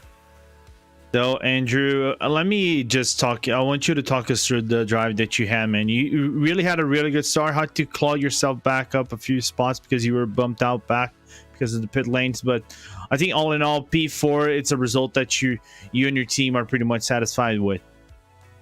Yeah, definitely. Overall satisfied. The plan for the first 100 laps or so was just to cruise, but then when we saw how the race was playing out, and Adam and Connor sort of got clear on that second stint of the race there, basically I had saved a lot of fuel. The first stint went longer than everyone else, and then was able to use some of that fuel to get back into them, and it was looking like a 3-horse race almost for a little while there. Henry started to close back up on us as well, and then yeah, just missed slightly on some restarts, pit cycles where didn't quite go the way we wanted. I think if Henry and I had been able to clear Tyler and Sam, and I think it was Ryan Otis on that last restart, I think we probably could have made it an interesting 4-horse race with Connor and Adam, because I think we were definitely just as fast as they were. And certainly once we cleared all the other guys, we were going basically the same speed as them. But yeah, overall, really happy. Had a nice little battle there with Henry. We caught some lap cars with about 10 to go, and just didn't have any tires left on it to get back to him. But congrats to Henry, and obviously congrats to Adam. Really happy for the team for that one. Right on. And talk us through about your battle with the Henry Bennett. Did you guys decided to battle for the podium spot, or you guys were trying to work yourself out to try to get closer to Connor Harrington in the final laps? We knew that there was no way that we could get close enough to really do anything. We didn't I don't think we even considered really working together. He was going for it, and so was I. It was everything I could just to close in on him, and I think I got it to within a couple of tenths at one point, but that was it. Yeah, as I said, the lap cars and the traffic just didn't quite go our way and Henry's way, but at the same time, yeah, we're definitely very satisfied. We were up front all day, and it was definitely a good race for both of us. Yeah, definitely. And again, on the point and team talking about team standings, you guys really had a really good performance so far, dominant performance to say the least. And where do you guys see yourselves moving forward? Because there's still a little bit more than a half of the championship left. And where do you guys think the Adrenaline Motorsports Red Audi is pretty much comfortable with? Yeah, I mean, our goal at the start of the year was P1 in the team championship, and it remains our goal. I don't think there's any secret about that. I think Brian, Henry, and I, we all have the talent to take it to Connor, Josh, and Jason, and I think it's going to be a battle right to the end between our two teams. I think that each team has some strengths and some weaknesses on different tracks and different track types, and I think that especially after this race where the team hype guys had a little bit of more misfortune than we did, even though Connor did finish in front of both Henry and I think that it's probably going to result in us being reset almost close to even terms. So I think for us, anything short of a P1 in the championship is going to be a disappointment. All right, fair point. And Andrew, before we let you go, anybody want to give any shout outs from the Adrenaline Motorsports outing or anybody watching? Yeah, just thanks to everyone at Adrenaline. We always work so well together as a team, and it's a pleasure racing with these guys week in, week out in Lionheart. Can't say enough about my teammates, and thanks to HyperX, Butt Kicker, and all of our sponsors, and especially thanks to you guys for putting on week after week. You guys put on an amazing broadcasts, and I can't wait to watch this one back as well. So big shout out to you guys. All right, and again, Andrew, thank you so much. Congratulations on P4, and can't wait to see what you do in the next one. Thanks, Lorenzo. All right, back to you, Justin. That's Andrew Kinsella. Once again, coming away with a 4th place finish in this one. As real quickly, get the opportunity to chat with the 5th place finisher as well. Extended HyperX post-race show coverage here. Tyler Graff, have to ask you this. The emotions of a top 5 run. A lot of fans watching along. We're looking to cheer you on in this one, and we're hoping to see you have this top 5. How does it feel to come away with the top 5 here in the HyperX Indianapolis 500? Man, I'm absolutely elated right now. The way this season's gone, if I like Marsha Pruitt calls it the cartoon anvil, I've definitely had it. If the season would go the way, if I would finish where I should have effectively been in all the races this season, I'd be like probably mid top 10. But I'm so happy. I've worked so hard this last couple weeks. I worked so hard at getting a decent qualifying spot. It's just awesome. It's definitely a little bit of a pick me up confidence booster that I needed this season. Absolutely. You had strong performances in the Retro Series this week. You had a strong performance now here in the IndyCar Series. Congratulations, Tyler, on the performance tonight. Thank you. I really, really appreciate it. Checking in with Topper Graf, coming away with the 5th place run. Lorenzo, your final thoughts on this one as our first Triple Crown is now in the books. Our first Triple Crown is now in the books, and we still have 2 more to go, which is Michigan and then Pocono. But it's going to be a very interesting race. Nevertheless, I can't wait to see what the drivers will do. But for now, Adam Blocker, what a weekend. And I can't wait to see what the other drivers will...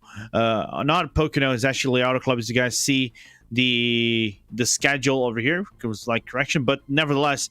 It's going to be a very interesting schedule, second half of the season, because the next track we go into, the Milwaukee Mile, marks the first half of the season. It's going to be absolutely entertaining, to say the very least, to see how the next few weeks fare out, especially the month of July, all the way through to August with Milwaukee, Silverstone, Texas, Phillip Island, a wild stretch of races coming up. But on that note, we'd like to thank the many sponsors who are part of the Lionheart Racing Series and its competitions.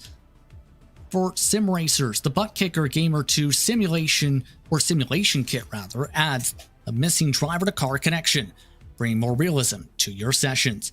By accurately responding to in-game audio, you can feel the track like never before, providing increased vehicle handling and faster lap times. Are you ready for the most immersive experience in sim racing? For more information, visit thebuttkicker.com, and don't forget to use the promo code LION2021 for 20% off orders. The Lionheart Racing Series is powered by HyperX, makers of premier gaming gear like the legendary ultra-comfortable Cloud line of gaming headsets. Whatever you play, however you play, HyperX knows we're all gamers. For more information on HyperX products, visit hyperxgaming.com. And don't forget to use the promo code LionHRT15 for 15% off orders. The Sim Experience AccuForce Pro V2 is the premier professional simulation racing steering system. The key to its incredible realism is the groundbreaking direct drive motor control system, providing a driving experience that's second only to the real thing. For more information on the entire Sim Experience ecosystem, visit simexperience.com. Minus 273 is the premier name in karting gloves. Their industry-leading gloves are super lightweight and durable, made of breathable polyspandex. Whether you're a kart or sim racer, Minus 273 gives you the control to reach victory lane. For more information on Minus 273's full line of gloves and apparel, visit minus273.biz. Don't forget to also use the promo code Minus 273 LHRS15 for 15% off orders. Looking for entertaining sim racing content? Look no further than the DMLC Racing channel. Follow former Lionheart Retro Series Driver of the Year Mark Cohn's racing escapades as he battles for wins and avoids wrecks with cat-like reflexes, all while providing commentary sure to make you laugh, cry, or both. Follow along by subscribing to the DMLC Racing channel on YouTube and like his Facebook page at the DMLCRacingChannel.com. And it's not just those 5 names, but many more, and all the partners at the Lionheart Racing Series who are a part of all this work. To learn more about them, visit LionheartRacingSeries.com. You can also find out more information on the 3 competitions that the Lionheart Racing Series sanctioning body runs. Lots more of Lionheart action to come, including tomorrow night when the Speedway Series heads over to Kentucky Speedway. Be sure to tune in on RaceSpot TV and ESTV to follow along with the action. Be sure to keep up with Lionheart on social media at Lionheart Series. ESTV also has your esports needs, while RaceSpot TV has your V Motorsports action covered. Be sure to follow along on Twitch, Facebook, Instagram, and more. But with that, it's time to say goodbye. For Esteban Balu, for Hugo Ruiz, for Lorenzo Bonder, I'm Justin Prince, saying so long, enjoy the rest of your evening. Thank you for watching RaceSpot TV and ESTV's coverage of the HyperX Indianapolis 500, where Adam Blocker becomes a 2-time winner of this 500-mile extravaganza.